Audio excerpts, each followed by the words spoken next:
Navigating today's real estate market can be tricky. Want to buy or sell a house? Finance or insure a house? Or stuck with a house and don't know what to do? Florida Talk Real Estate has been your local one-stop real estate shop since 2012. Get the advice you need from your local real estate pros. Here are your hosts, Jim Paola and Johnny C. live on Real Radio. Yes, that's right. Saturday morning, that means it's time for 2 hours of infotainment. Great to have you with us. Thank you very much for making us a part of your Saturday. Whether you're tuning in on the old traditional radio, 92.1 or 101.7, thank you very much for being with us. Of course, we are worldwide. If you have your free download, your iHeartRadio app, search up Real Radio. Boom, you're connected to us. Thank you for doing that. And of course, we stream live every Saturday as well. You can find us on Facebook, Florida Talk Real Estate on Facebook, and on YouTube as well. That's Florida Talk Real Estate LLC, and that YouTube channel not only going streaming live on a Saturday for 2 hours for you, but that is home for lots of informational videos for you to consume, share, and then reconsume. Do it again. Do it again. I'm your boy, Johnny C. If you heard that toll-free number, don't be shy. You can use it with your questions, comments, concerns in the world of real estate. Dial us up at 877-927-6969. Jimothy will get you going. You make the call, we'll take the call. Again, I'm your boy, Johnny C. Let's get your starting lineup on a Saturday morning. Always a pleasure to say good morning to the mortgage guy from the mortgage firm, Mike Rauch. How are you, my friend? Good morning, Johnny C. I heard that alarm there. I'm like, whoa, sound the alarm. Big news? Was that Jimothy or was that somewhere outside one of these offices? I feel like there was a siren going by. That's right. Okay. Yeah. Okay. I feel Okay. I think it was morning, me. guys. Hey, good morning. That's Jimmy D, y'all. That's Jim DePola. I've told you for over a decade now. He runs the top producing Keller Williams teams at Keller Williams Innovations. You'll find the Florida Home Pros, and that's where Jimmy D be. Jimmy D. Hey, good morning, everybody. Happy South Florida. Hope everybody's doing well. Today, skies are clear. It doesn't look like it's going to rain, so that's pretty nice. And we don't have any real tropical disturbances to worry about around here right now, so we're doing pretty good. Why are you bringing that up? What are you? Oh yeah, I forgot. You always say that every year. I bring it up. I brought it up last year. Nothing happened. So we got a lot to talk about. A lot of little different things. We're gonna talk a little bit about scams with a really big company that just was fined millions of dollars for ripping off sellers when they were selling their houses. We're going to talk about, hold on here. We're going to talk about the interest rates with Mike. I mean, this is like real news again. Up and down, all over the place. Boom, boom, boom, boom, boom. Where are we? Who knows? Feel like, it's just bouncing around so much. We're also going to be talking about a little bit about the feud between the New Yorkers and Floridians right now. There's a little bit of a feud going on. So we're going to talk about that a little bit. And if we get to it, we might talk about don't paint your front door these 5 colors or you're going to have a problem selling your house. And we might actually get to the 2 new lizards that are kind of taking over South Florida. So we talked about those giant snails, Johnny. Remember a couple weeks ago we were talking about the giant snails? Yep, the African snails. Oh yeah, thanks. It was African snails. How big are they? They're like 5 pounds or something like that, or 7 pounds. They get massive. Those are the stucco eaters, right? Yeah, the ones that eat your house, right? The snails that eat your house, right? I think they're about as big as your head. About 8 pounds. Yeah, about that big. About 8 pounds. Yeah. So, now we got 2 lizards. One, you probably heard of this one before. At least I had when I was a kid. One runs on water, and the other one's got a really bright red head. And we're going to talk a little bit about that today if we get to it. And keep that PG, Jim. Okay. We'll try. Yeah, the redhead. And then we're also don't say it, Johnny. I was thinking of what you said last week. Then we're also going to talk about. I'm sorry. Hold on here. I like the one about the 5 door colors you shouldn't use. In my mind, I hear that leaves you like millions of color opportunities. It does. There's only 5 you shouldn't use. Like you got the whole palette. I love it. You have a whole bunch of stuff. So let's go into. Let's go first. Well, let's go into the scammy thing first, okay? And when I say scam, I don't know. I'm on the, we're not a news show, but I'm trying to be accurate. So there's a company called Open Door that was just fined. I'm trying to find out how much, but they were fined millions of dollars last week from the Federal Trade Commission for basically the way that they presented their offers to sellers. So let me explain this. Open Door became one of those iBuyer companies. So we've talked about these iBuyer companies on the show a lot. Okay. So they're kind of a crossbreed between a We Buy Ugly Houses offer, where We Buy Ugly Houses, those kind of companies, We Buy Houses Fast for Cash kind of companies, the worse your condition of your house, the better they like it. With these iBuyer companies, they really don't want that. They don't want the super fixer-upper. They want put a little lipstick on it, get it back on the market, sell it right away. They were doing that for a couple of years. Open Door, Redfin, Keller Williams. I'm trying to think of some of the other companies. I can't even think of them off the top of my head right now. But there's a whole bunch of companies. Zillow. How can I forget that, right? Zillow. It's like, how can you forget Zillow? That's a great experiment. They all got in. So all of these companies were really portals to search for properties. And then they decided they were going to become realtors, right? And what they found out is they really suck at it.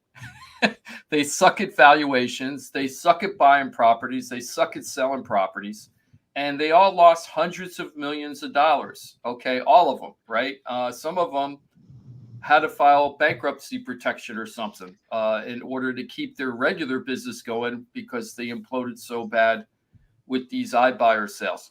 So Open Door, like a lot of these companies, when we were talking about iBuyers, so iBuyers is this. They're so sophisticated now, this is how it works. You go on Zillow and you click on your Zestimate of your house. And automatically, like if you type in your address to figure out this estimate, they automatically send you an offer right there. Boom. Hey, we'll buy your house for this right now, right? Haven't looked at the house, haven't done anything, don't know how old your roof is, doesn't know anything about your house at all, okay? And they turn in an offer.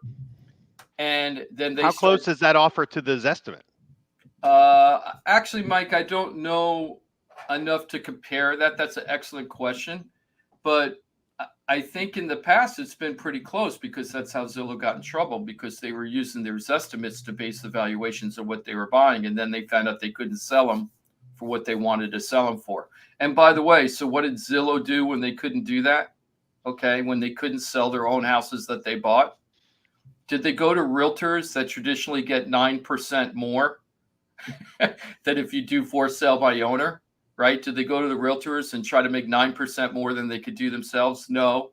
They bundled all the properties and sold them as a bulk portfolio to investment companies, which I'm sure really stripped out any potential profit that they could make at all. Maybe they were doing that for tax purposes, for losses on purpose. I don't know. But they could have made whatever they did, I guarantee you, they could have made 9% more if they just hired regular realtors and called all those agents that are paying them money to advertise on their website and said, hey, can you do me a favor? Can you sell that house in Coral Springs for us? We really effed up. Go sell it. You'll probably get 9% more than I can. Thanks. Right? Instead of doing that, right? Well, that would bypass the whole point of their existence in that world, Jim, was to save you from the trouble of having to deal with real estate agents. Right? Like that's their whole pitch, right? Like, hey, we'll give you fair market value and we'll save you the hassle of having to pay real estate agent, or at least one half of the real estate agent. And show the property to people, worry about inspections and appraisals and all that. And it's so much more convenient. Yeah. It's so much more convenient. But you're paying 9% more than you would than if you were just hiring a real estate agent. You get 9% less. When I say more, you're getting 9% less on average for your house. And I've been saying that for years and years, right? Because this has been going on for several years now. Well, Open Door now just got hit by the FTC because when they presented their offers to the sellers, what they were telling the sellers is that they were getting equal to or better than what they can get on the open market. Don't put it on the market with the realtor and go through all that aggravation. We're already giving you the best price. What are you doing that for? We're already giving you the best price. And then the fees. The way they break down those fees, I just had a customer recently who came to me with an open door offer that they got, and I looked at it, and right away they took off, I think it was 11% off the purchase price immediately without even coming out to look at the house. 9% for service fees, 1% for closing costs, which I didn't understand that because they didn't explain it very clearly. Because usually 1%, Mike, is not enough to account for closing costs, right? 1% I of the use purchase price. I'm doing like back of the napkin calculations. I use 2% for seller side closing. Yep. See, that's what I thought too, right? Just a rough guesstimate would be closer to 2%. They're saying 1%, so there's another 1% that's going to hit you in the butt later, right? And then there's a couple other things that were in there. But then they also had a clause in there that they needed to come out and do an inspection, and they were having an inspection period. So you know that they were going to come in and bang them up on that. And so they got in trouble, and the FTC said you can't present the offers the way you did. A lot of people, we feel, got way under market value than if they put the house on the market. You misrepresented. And the reason why they're misrepresenting, I think, is because they're acting as realtors. Right? And realtors have a obligation to treat the customer fairly. And you can't just say, hey, I'll buy your, let's put your house on the market for $250 and it's worth $400. Right? You can't do that as a realtor unless you explain to them, hey, I really think your house is worth $400, but if you want to put it on the market for $250, I will. That would be different. Okay. Right. So anyway, Open Door, they got hit too. So all these companies, if you're going to iBuyer companies, no harm in going to them, at least to find out what they have to say. It's all done by computer anyway. You're not going to see a real human being until they decide to hit you up and start negotiating for real. So, but my recommendation is please go to a top agent like us, right? And find out what they can do for you. And then ask them, what are you going to do? What are you going to do differently than this company? And ask to see the comps, real comps from the MLS, not the stupid Zillow, Trulia, Realtor.com stuff. By the way, most people don't know this. Realtor.com is not owned by the Realtors Association.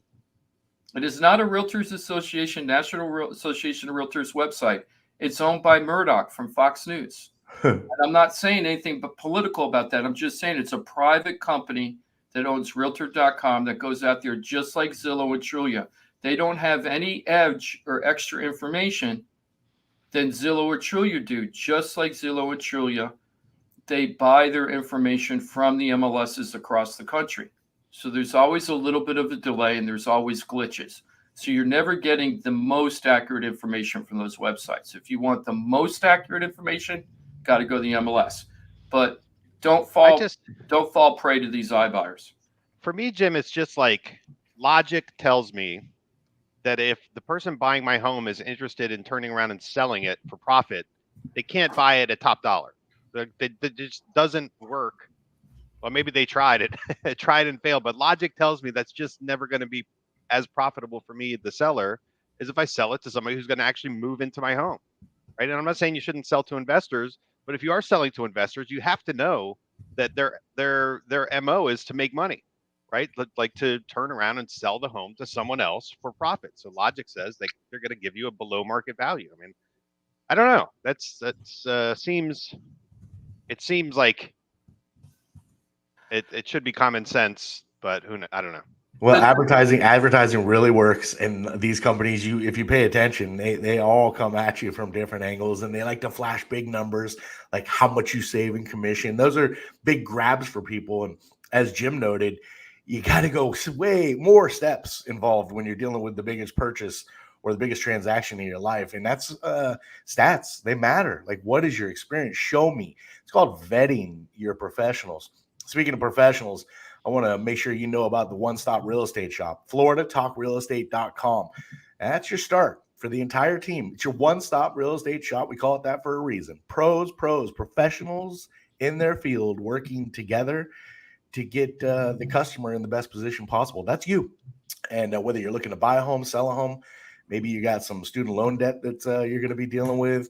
You got some legal issues. You got a death in the family. You got insurance woes. Man, I know plenty out there dealing with just that and so much more.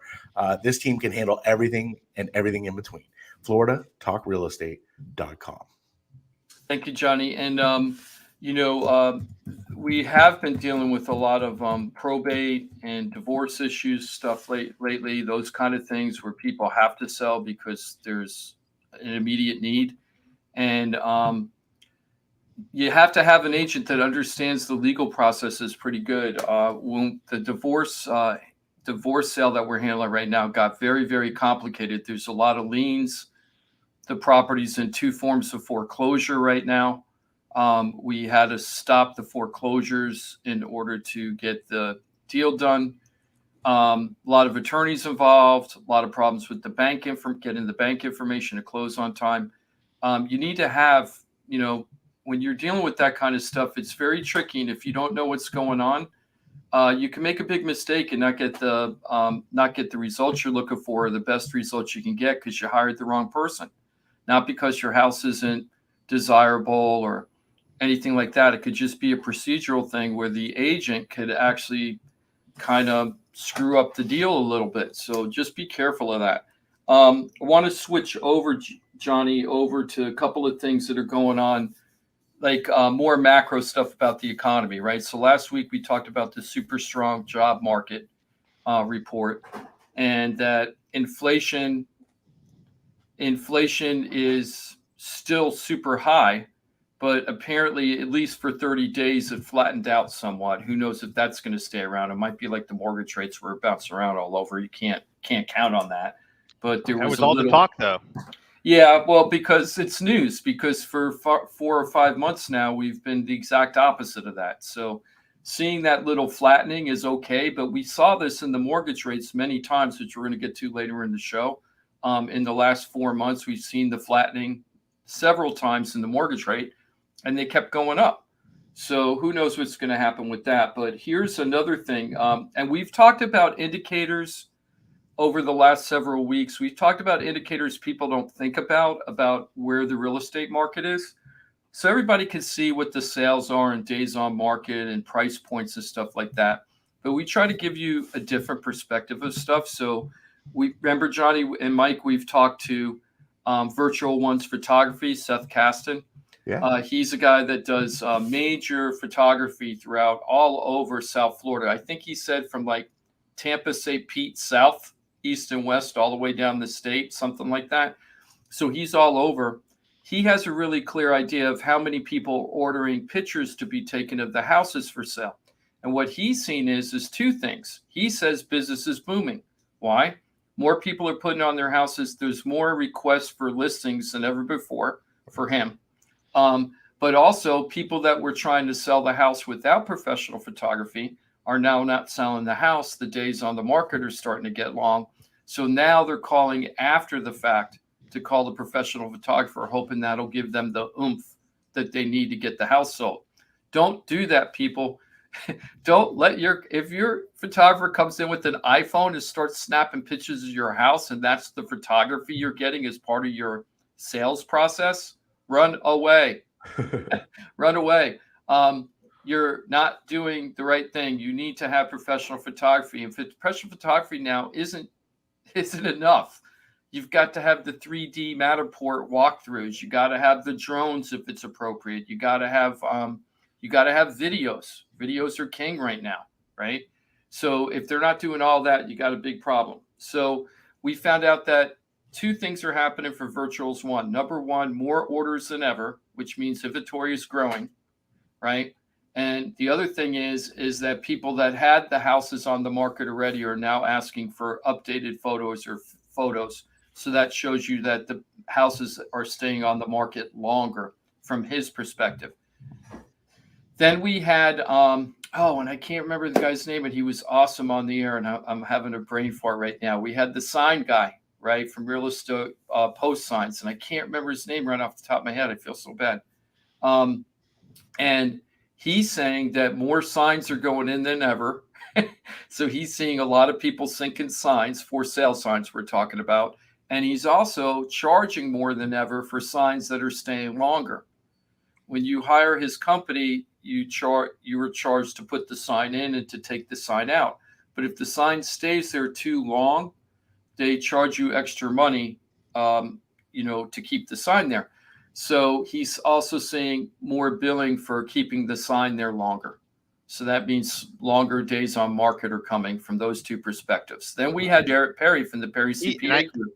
I Go ahead, remember the sign guy threw out the 4-to-1 number that caught your attention, right? So four posts going in for every one that he's pulling out, which was a good indicator that inventory should be increasing.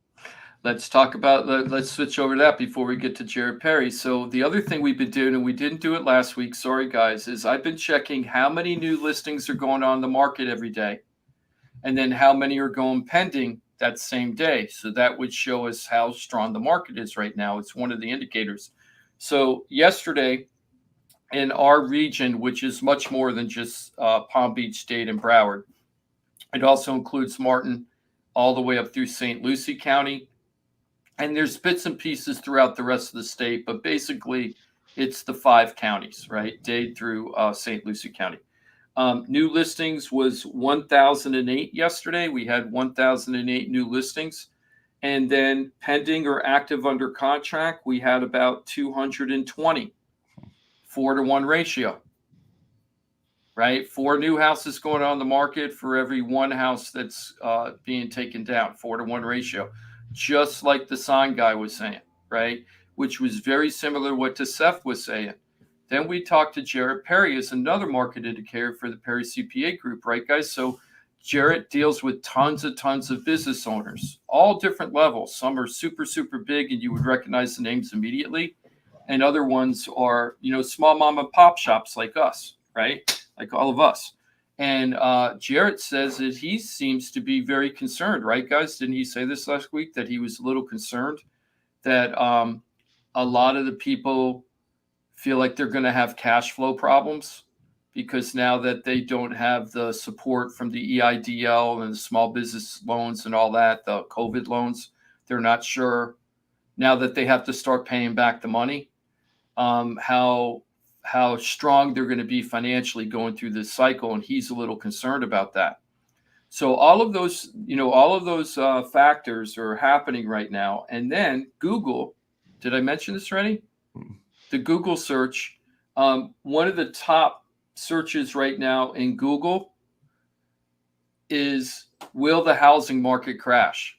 That's one of the top Google searches right now. It's a great question. Is that a national number or is that our regional? Like no. That's the Google searches get broke down like locationally.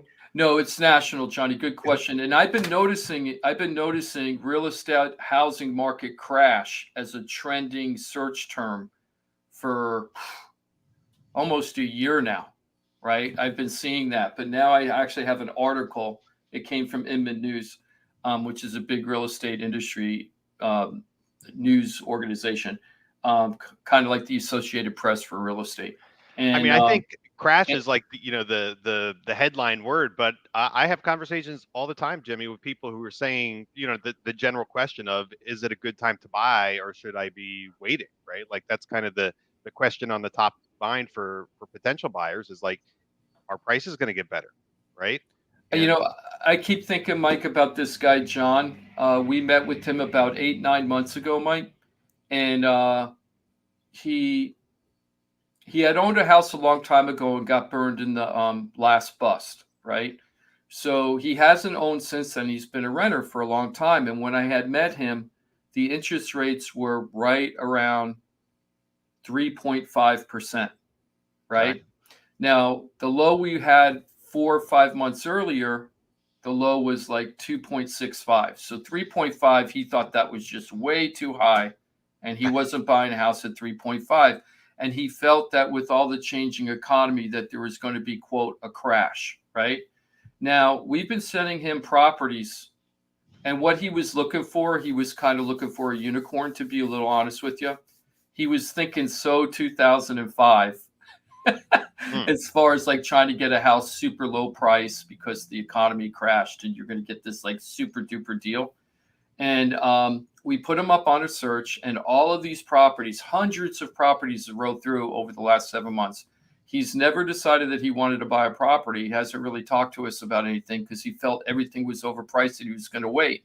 Now it's 7 months later.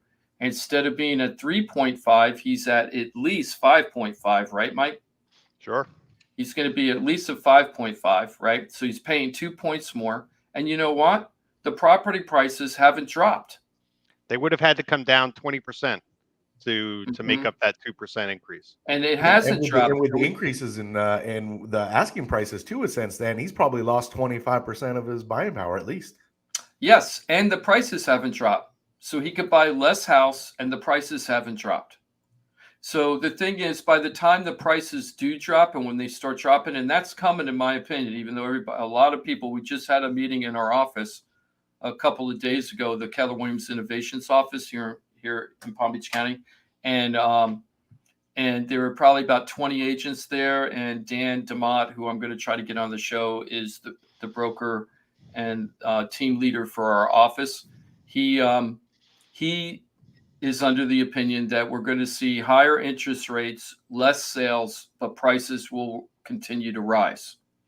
Okay, that's the theory nationally right now. The theory is interest rates continue to climb. That creates less sales, meaning the amount of sales that are being sold, not prices, less sales, but prices will continue to rise. I don't see that. I was going to say, I'm sorry, Mike, go ahead.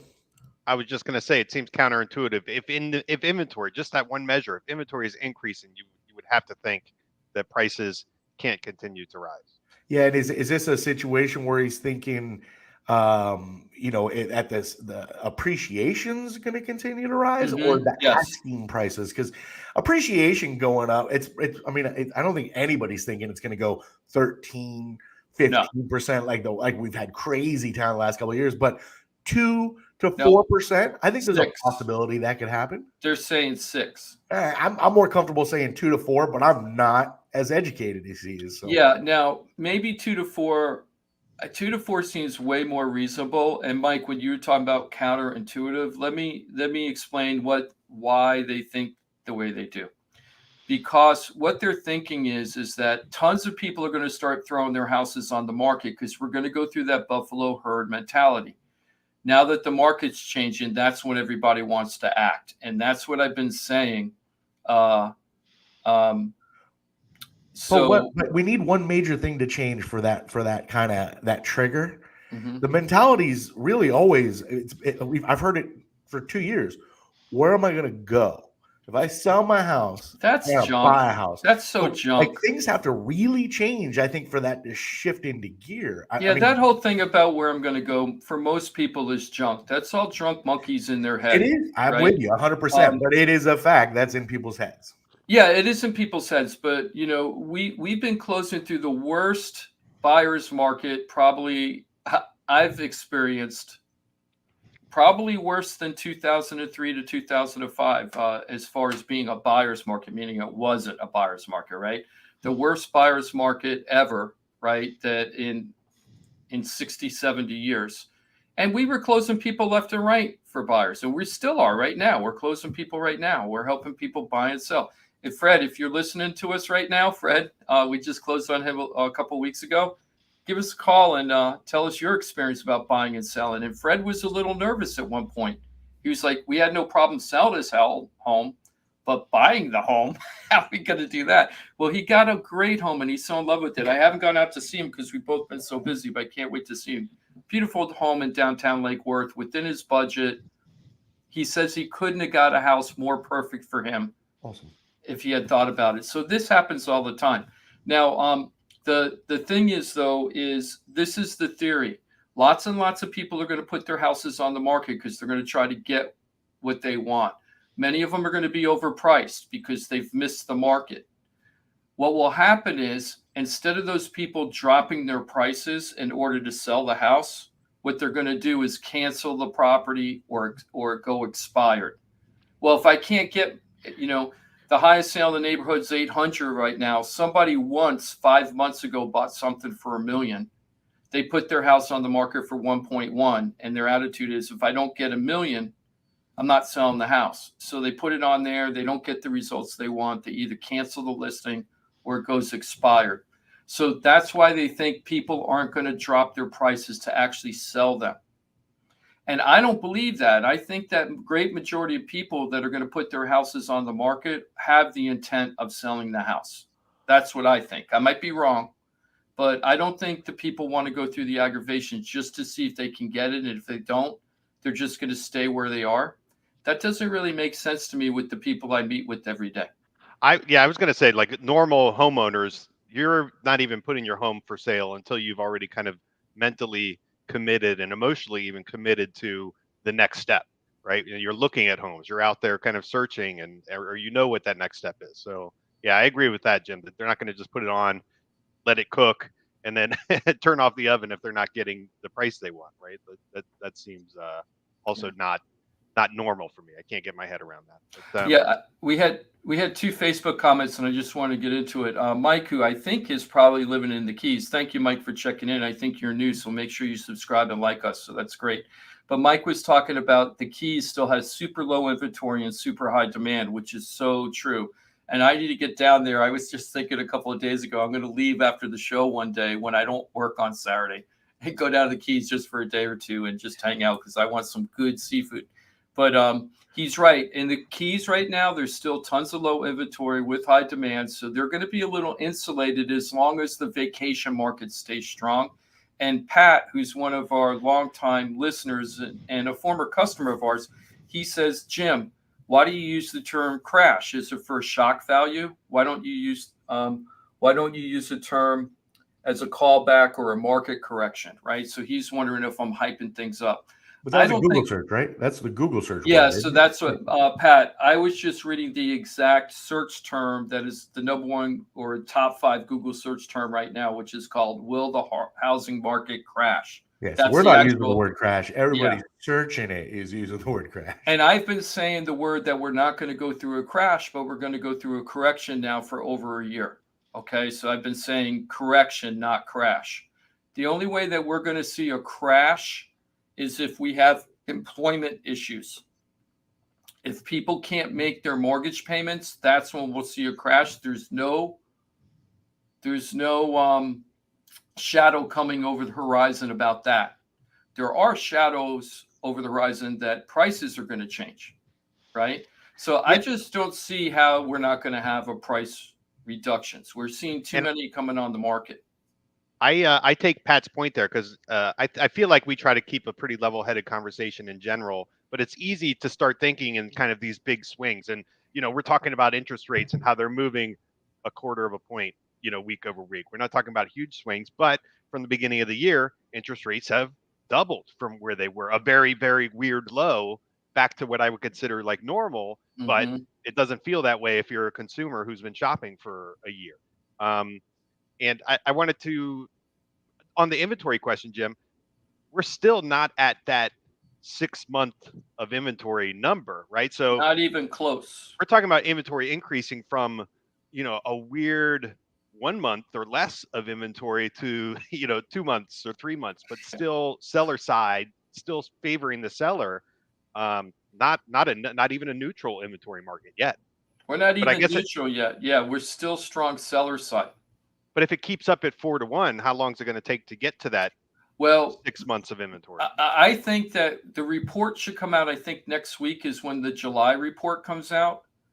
When in May, we had 1.2 months of inventory for single family homes in Palm Beach County. That's pretty much the same in all the counties. There isn't much variance, right? So 1.2 months. Then that was May. June, we had 2.4 months, actually 2.3 months of inventory. So we doubled in 1 month. Now, 2.3 is still way below a normal market. A normal market is 6 months of inventory. Yeah. And even 9 months is not unusual in normal days. Okay, so 6 months is just to get us to the bottom end of normal inventory. And I think we're going to hit 3 in July. I think we're going to see 3 months in July. We keep getting price appreciation and we keep getting interest rates going up. And those things can't work cohesively together to keep the inventory low. Inventory is going to stack just based on those two numbers continually to rise. Can I right give you a now, task, Jim? Mm-hmm. So you've got the 4-to-1 number, which you looked at yesterday. I'm curious, like a week or 2 week period, if you would look at that number every day and then give me an average throughout the week, right? Because it could be that Friday is a weird day for listings, or Thursday is the day that everyone goes on, market versus whatever. I'm curious, like, what's a Monday look like? What's a Tuesday look like? Is that something you're tracking every day, or maybe I can ask you to do that? I just have wonder, to actually is it 4-to-1 over a week? Yeah, it is 4-to-1. I can actually do that right now, Mike. Let me just do it. And I could do it over I could do it over 1 week. That's the most I can do. So over the last week, we had 6,142 new properties come on the market, and we had pending. Oh wow, this is pretty high. We had pending 4,000. Aha. Okay, so that's only 1/3. That's 3-to-2. 3-to-2, right? 3-to-2. So you're right. So we'll have to see how much that's changing. Now, when I check it every day, it's been a 3-to-1, 4-to-1 ratio every day. So that's kind of interesting to me when you do the whole week. Maybe that's what we should do. Maybe we should do because we're doing it every Saturday. Maybe we should just do here's the weekly roundup and do that just to see. The reason I was thinking about that, Jim, is because if you're at 4-to-1, it really shouldn't take that long to get to 6 months of inventory. Exactly. I think it would be 3 months. 3 months, it will be at 6 months. But if it's at 3-to-2, then I'm thinking it'll be more like 8 months. And there's a lot of things that could happen in 8 months too. So that would be, you're making. Some people are having babies in 8 months. Exactly. There you go. Right. Hey, is anything on the horizon for you guys or something? Is that why that popped up? Who, me? Yeah, no. you. No, I'm not even in the game. Johnny, are you in the game? Leave baby talk and hurricanes out of your mouth, Jim. I know. No, I'm not in the game, and I like to think that my game is strong. Okay, so this is what we're gonna do. I know we're running late. I've screwed Jimothy up, but we're gonna go ahead and take the break, Johnny, if you don't mind. And then when we come back, we're gonna talk a little bit about mortgage rates, but we're gonna continue with the national economy because there's a report that just came out of how much you got to make an hour to live comfortably. When I say comfortably, meaning have a roof over your head, not a car, and food on your table and electric bills paid. How much you need to make in South Florida per hour in order just to make it in South Florida. We're going to talk about that on the flip side. This will be interesting. Interested by that number, very much so. And if you got anything else that's on your mind, you want to squeeze into the conversation, you want to bring something up to the pros, don't be shy. You got a toll-free number. We're more than thrilled to talk to the folks. If you make the call, we will take the call. Yes, I'm talking to you. Dial us up at 877-927-6969. Jimothy will line you up. It's a 4-minute break. If you want to dial right now, we'll be right to you. If you're not comfortable on the radio, trust me, I totally understand. I'll get comfortable one day.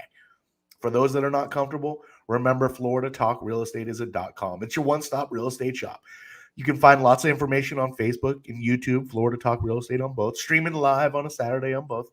But your hub, the central for all that is the Florida Talk Real Estate team, it's floridatalkrealestate.com. Call the hotline, 888-973-7828. You'll find it at floridatalkrealestate.com. Answered 24 hours a day, 7 days a week by a live body. The pros, you got them all. The one-stop real estate shop. We're back at it in 4 minutes from now. We got plenty for you on a Saturday. It's added up 2 hours of infotainment total. So we still got plenty of time for you. Thanks for being with us every Saturday. Florida Talk Real Estate. We're right here on Real Radio. We'll be your friend. Follow us at Real Radio 92.1 on Facebook, Instagram, and Twitter. From the Gordon and Partners Weather Center. Have you or a loved one been injured through no fault of your own? Call 561-333-3333 or go to fortheinjured.com. Rounds of showers and storms as we work our way throughout our Saturday afternoon. I'm meteorologist Zach Kobe with CBS 12 News. Daytime high temperatures today around 90 degrees And any of the showers and storms that form this afternoon could produce not only heavy rainfall, but frequent lightning, as well as a few strong wind gusts. Be weather aware. This report is sponsored by Lowe's. Shop the new appliance truckload event at Lowe's going on now. They have a large selection of refrigerators, ranges, and more from the brands you trust. Plus, get store-wide savings on other in-stock categories. Shop the event online or in-store now while supplies last. Valid through 8/17. Hey, it's your boy Johnny C here, host of Florida Talk Real Estate. They're tops when it comes to helping people buy and sell houses. But Florida Talk Real Estate is so much more than that. For 5 years, I've watched these guys help thousands of our listeners with any real estate need. They couldn't do it without their sponsors, who are experts in their fields. Check it out. Jim DePola, powered by Keller Williams Realty. Their team specializes in helping people sell their house for top dollar, and buyers get great deals on the purchase of their home. That's what they did for me and my family, and I couldn't be happier that I hired them for my real estate transaction. Mike Rauch from the mortgage firm is one of our favorite guests on the show, and he is the mortgage guy. Whether you're looking for a refi or a mortgage to purchase a new home, Mike Rauch will get you the answers you need. The mortgage firm is licensed to do loans in Florida, Alabama, Tennessee, and Georgia, and they have local offices that cover all of South Florida. So if you're thinking about a refi or a new mortgage, go to the mortgage guy, Mike Rauch, and find out what he can do for you. The Mortgage Firm, Inc., NMLS 189233, Florida license MLD 78, equal housing lender. The law office of Paul A. Krasker has been specializing in real estate law for nearly 25 years and has the professional team you need. Upside down with your house, Paul's team can help you conduct short sales, loan modifications, even if you're behind on payments. They also help you with foreclosure defense and bankruptcy. They can even help you get a student loan modification and repair your credit to get the score you need. Paul's full-service team has helped thousands of our listeners, and they can help you too. Trident Title LLC is the largest privately owned title company in Florida. When you need a title company to complete a refi, home purchase, or sale, Trident Title has got you covered. Not only do they offer competitive pricing, Trident Title has attorneys on staff to make sure if you have bumps in the road declaring title that you can get the job done. Beware, not all title companies in Florida have attorneys on staff. Trident Title does and complies with all the new federal regulations released last year. Ross Camaronets, owner of Brightway Insurance, has been helping our listeners get great rates on homeowners insurance plans. Haven't checked your homeowners insurance policy in a while? This is a great way to help reduce your monthly mortgage payment. Ross can also help with renters and auto insurance. Ross is only a phone call away and can usually get the answers you need same day. Call Ross today at 561-425-6228 or drop by his office at 873 Donald Ross Road in Juno Beach. So now you know why I'm happy to be part of the Florida Talk Real Estate Show, the longest running real estate show in Florida. And all these sponsors are just a phone call. Just click away. Just call 888-973-7828. That's 888-973-7828. Or go to floridatalkrealestate.com. That's floridatalkrealestate.com. And don't forget to use the most accurate search engine to find your home. Or ask for a free home valuation because floridatalkrealestate.com has you covered. That's floridatalkrealestate.com. You're listening to Real Radio 92.1, and we are an iHeart radio station.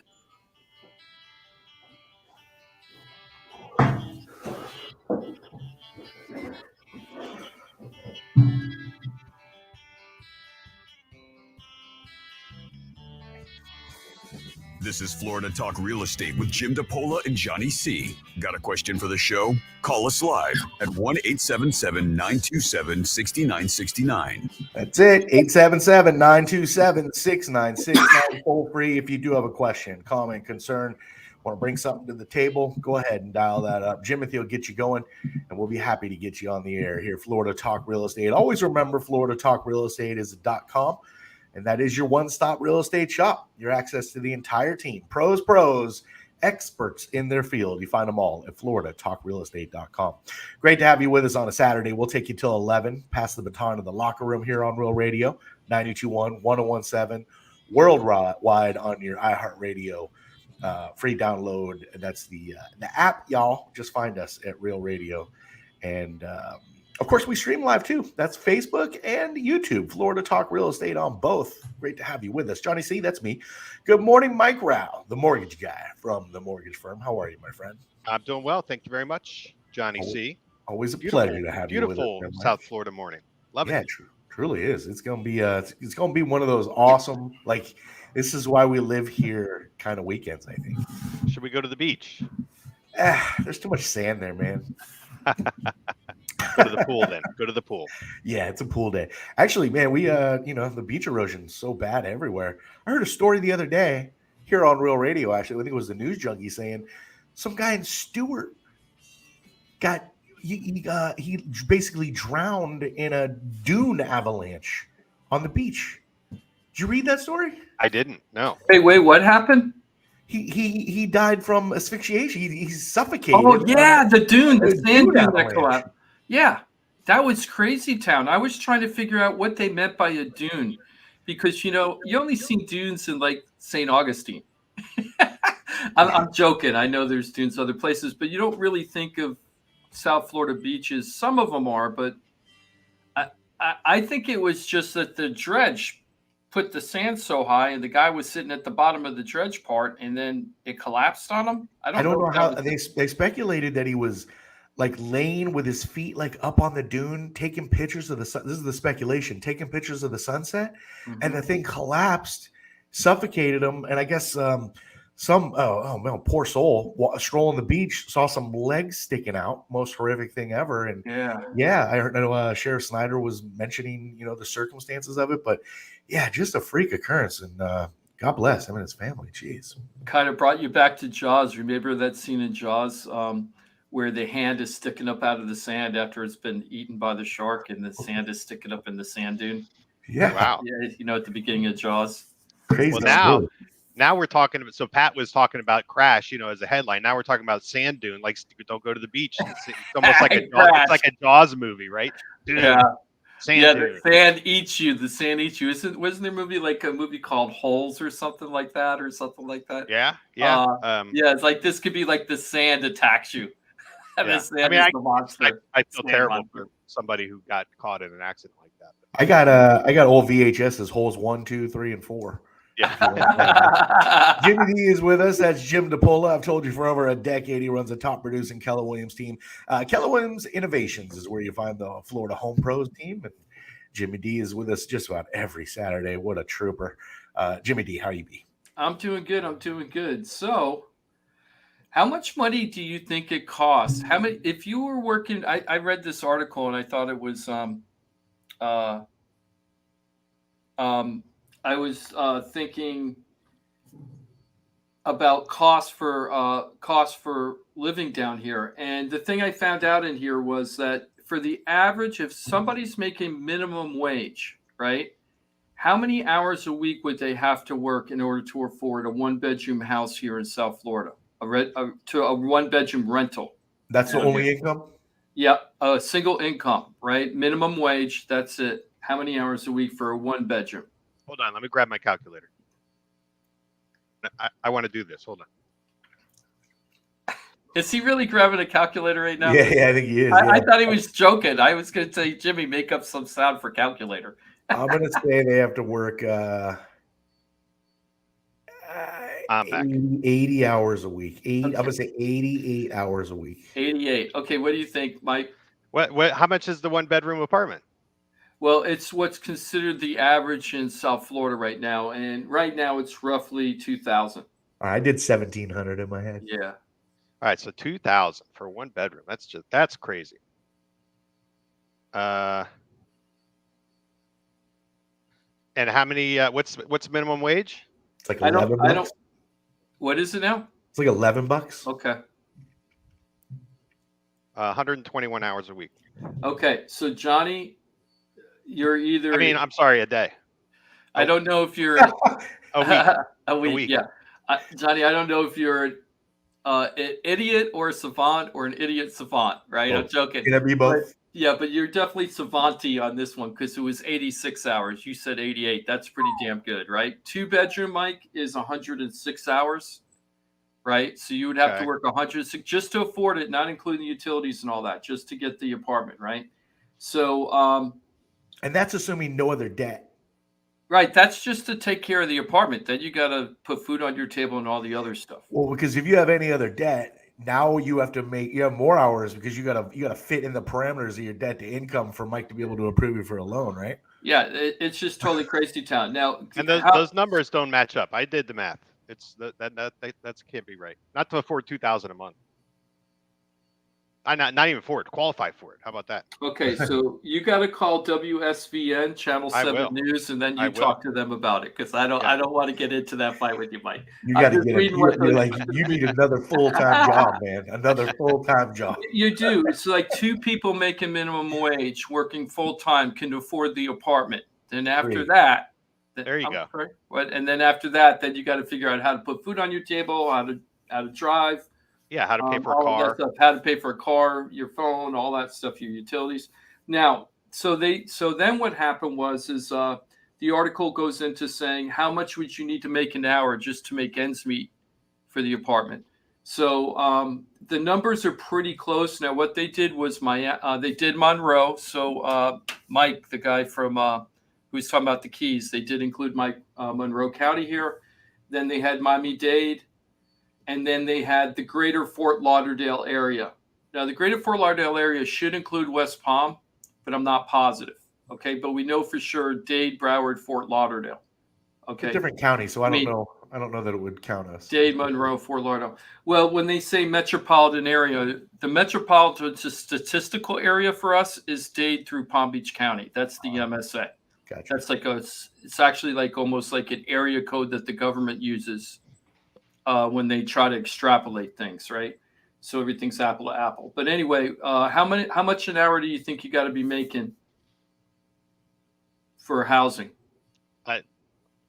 Double minimum wage. $22 an hour. I say triple. 33. Yep, you're close, Johnny. Johnny's kick your butt here. It's Fort Lauderdale's $29.92, so $30 an hour. Miami is 32.15, so $32 an hour, and Monroe County is 33.83, almost $34 an hour. So between 30 and $34 an hour. Now, $25 an hour is about a $50,000 a year job, right? So $25 an hour is 50 grand. Right, so you got to be making probably 65 to 75,000, rough numbers, just to pay for housing down here. Is that crazy? Two household income, right? No, it says it doesn't say how many people are in the income. It just says gross income is $33 an hour.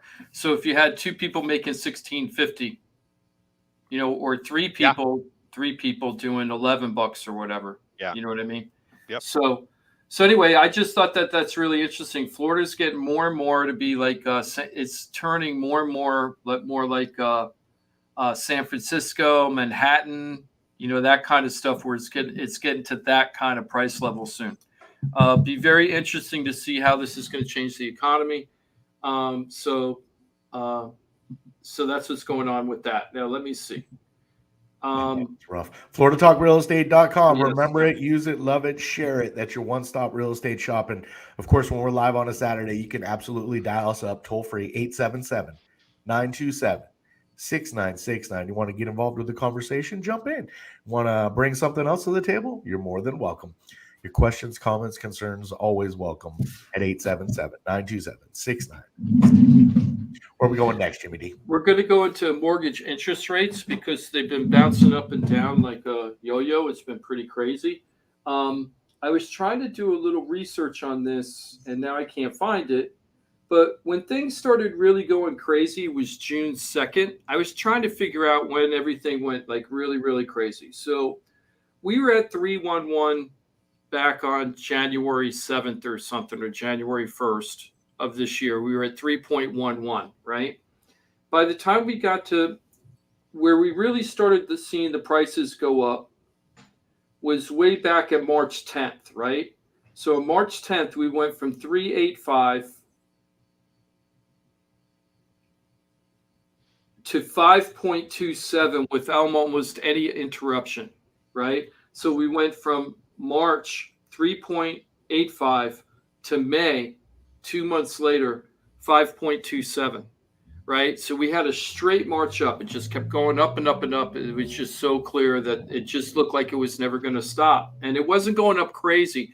It wasn't going up quarter points or half points at that point, but it was going up 0.18, 0.11, 0.08, but kept going up. Then we started flattening out for a while, right? For about a month, right? And then on June 2nd, right around June, the Fed raised the rate that 0.75. And then that's where everything started getting very erratic. That's what I'm noticing in the stuff I'm looking at. Because at June 7th, we were at 5.09. That was not the highest for the year at that point. The highest for the year was like 5.3. So we were down to 5.9. And then within 3 weeks, we were at 5.81. Right? And we went up like 3/4 of a point in like 4 weeks. Right? Yep. And now what's happening is every 10 days or so, we're going up a quarter, down a quarter, up a quarter, down a quarter, up a quarter, down a quarter. So I need to ask Mike a lot of questions because, Mike, this is really good stuff for our buyers out there. I'm not going to have any answers. No, you're going to have answers because you're doing this stuff in real life. So you're down in the trenches every day doing this. Yep. So I'm going to ask you like down in the trenches everyday questions. Okay. So my first question is the buyers. Well, first of all, the up and down quarter point stuff that we're seeing, is it being reflected in the actual day-to-day interest rates you're getting? Because at one point when the prices went down, rates went down significantly a couple of weeks ago, you said you didn't really see that in the day-to-day interest rates. So how does this reflect to the day-to-day life when you're going up and down a quarter according to Freddie Mac? So Freddie's doing a national average that is week over week, right? So when it's local and it's day to day, I'm not seeing quarter point swings in a day, right, Jim? But I might see rates that are slightly higher today than they were yesterday. And when I say slightly higher, that means you have to take the concept of like the par interest rate. Meaning the par is the analogy that means that rate doesn't cost you any points, right? And if you wanted a lower rate, you can pay a percentage of your loan amount. 1 point is equal to 1%. You can pay some percentage, less than 1%, right? It could be 1/4%. It could be 1/8 of a percent, whatever, to buy down your rate a little bit. Or maybe it costs you, 1/8 of a percent to have the same rate today that was par yesterday, right? So you might see little fluctuations in kind of what is that par rate. And we're talking about, it's hundreds of dollars, right? Not like thousands and thousands, but hundreds of dollars, maybe day over day. So I certainly see those type of fluctuations. And I guess if I was comparing, this time last week to like last Friday to this Friday, I would probably see a difference of 1/4 of a point, right? Or what they call 250 basis points or 25 basis points. So I don't see big swings. I don't see 1/4 of a point swings day over day, I guess is the easy answer to your question. But certainly rates are moving, and Freddie is charting movement in the rates, and I see similar movement, week over week, month over month. I can look at that chart, and I can think of instances in my head where I'm like, geez, rates were really bad. That when I'm trying to like lock somebody in, or I'm quoting somebody rates, or the people who really feel that pain are people who were shopping and have been shopping and struggling to find the right home, and these rates are having to be adjusted for them, right? Every week, right? I'm having to really watch to make sure that they're qualified for the price point that they were qualified for last week, especially if they're pushing their limit, like if they're at the edge of their debt to income ratio. That interest rate is really important. So let's say, let me ask you this question, okay? Because I'm looking at the chart and then I'm thinking about real life buyers. Let's say that we have a real life buyer. We get them over to you. They're qualified for the mortgage, and it was like last week of June, okay? And the reason why I'm bringing this up, it doesn't matter, but it was 5.81 according to Freddie Mac, right? So let's say at the last week of June, which is only that's 7 weeks ago. Is that right? About 7 weeks ago, it was at 5.8, right? And then let's say that they haven't found a house yet, but they're going into contract now. And now Freddie Mac was saying that the week before last, we were at 4.99. So that's a big difference, right? Yeah. Yes. Because we're at 5.81 to 4.99. But they met with you at the end of June when it was 5.81. How does that affect them in real life? Are they paying I know this isn't the real rates, but are they paying the 5.81 thing, or are they paying the 4.99 thing, or is it somewhere in between? What's happening? Unless they locked in their rate, Jim, they're simply subject to market movement. And when I say lock the rate, usually you're not locking the rate until you're in contract, right? So you basically need a close date, kind of, right? Now there are programs out there that are called like a lock and shop type program, where you basically say, hey, we're going to go ahead and lock in your rate. Now go find your home. And I would say there's a string attached to that type of program, and that the lender is not interested in losing money because of market movement. So they pad that rate. They have some prediction of what they think is a reasonable, margin of error for market movement. So usually you're locking in at something higher than the current market rate. But if you're worried about rates going up, it's a good, it's something to consider. So yeah, Jim, that scenario that you talked about where it moved, 3/4 of a point 1 week to the next. Yeah. Well, not 1 week buyer's to the going to feel next, it. but let's say it's 7 weeks. Like in this example, was 7 weeks before he went into contract. Yep. Right. So I would say unless you are locked, you are subject to market movement, and you basically have to be prepared to look at numbers. I would say, like, Jim, here's the way we work. Know your numbers before you make an offer. Right. So that means you're out there shopping, you're looking at prices, you're looking at homes. Let's look at numbers, see what you're going to offer on this home, what's affordable, right? So you're not, which is why I hate the general practice in my field, which is to send somebody out there with the generic pre-approval letter that has nothing to do with the specific home that they're buying, right? It's just a generic, hey, you're pre-approved for 400,000. Go out there and shop at 400,000, and you have no idea what that number is going to look like on a specific home. So we do things different. We make sure that they know the numbers on the home that they're about to make an offer on, which would include an estimate on the rate. So I think about my buying process. And so this was we closed September 2012. 13. Yep. 2014. 14, I'm sorry. Yeah, so I'm going to be 8 years on my house here in September. And I remember we had, our budget. We knew our numbers, Mike, as you're talking, right? This is your absolute, this is the deepest you can go in this pool and afford it. And we were fortunate enough to be able to buy a home that we have been in for 8 years now. I don't know, it was like 70,000 less than our ultimate cap. I mean, it was, we had a lot of room there. Yeah. That market doesn't exist so much anymore, I don't think. And I'm not in the trenches every day, but I don't think people can really find a home that they desire at almost $100,000 less than their cap. Maybe it's possible, but especially, let's talk like first-time buyers, Mike. How many of these first-time buyers are pushed right to their limit? And man, your numbers and the movement in your loan ability is so vital in how this is going. Yeah. Is it like 90% of people are right to their cap? So Higher? I would say sometimes, John, I still talk to a lot of people who are kind of what your initial scenario, right? Where they're qualified for a payment according to Fannie, Freddie, FHA, whatever the guideline is. They're qualified for a payment that's quite a bit above their comfort level, right? Their budget, like what they feel they can afford. And I have that conversation very early, and I say, hey, listen, guys, I'm going to be setting a number that is my limit. I want you thinking about your own limit. And what's your limit, right? Always the initial answer to that question is something along the lines of, I want my payment to be as low as possible, right? Like as low as possible. I say, okay, that's good, theoretically, but I need you to be thinking about a number. And ideally, I want my number to be quite a bit higher than theirs, not because I want them to push the budget, but I want them to be in control of where they pump the brakes on the payment, right? The monthly payment, because of course they're going to know their budget much better than anybody else.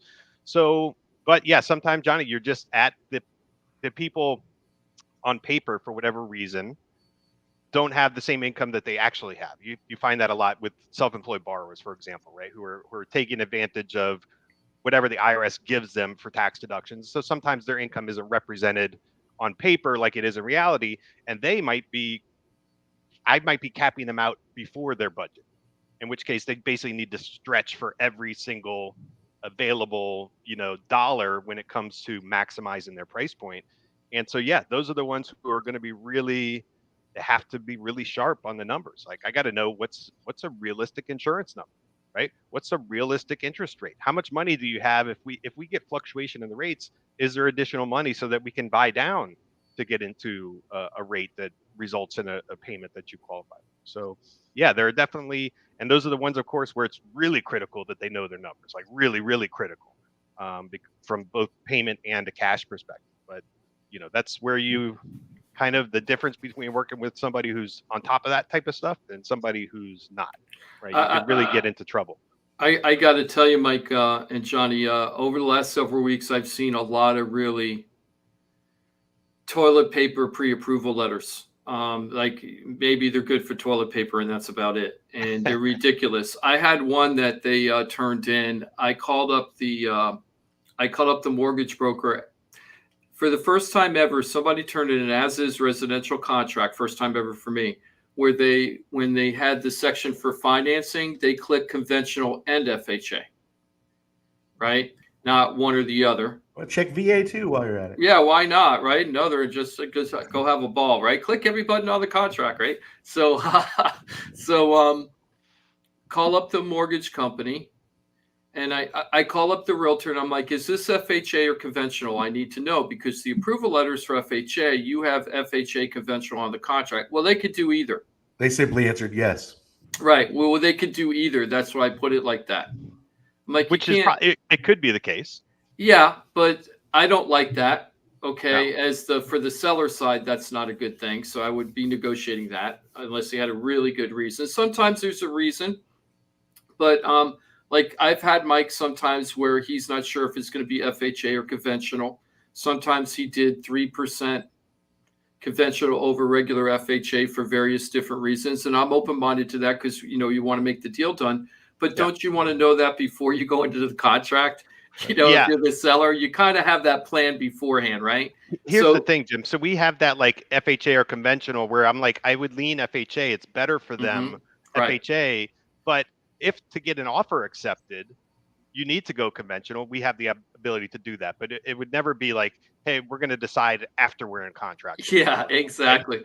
So then I call up the mortgage company and I start asking them a bunch of questions. And the guy's like, well, let me get back to you. With your answers. Because he says, I got to review the file because I started really asking him hard questions.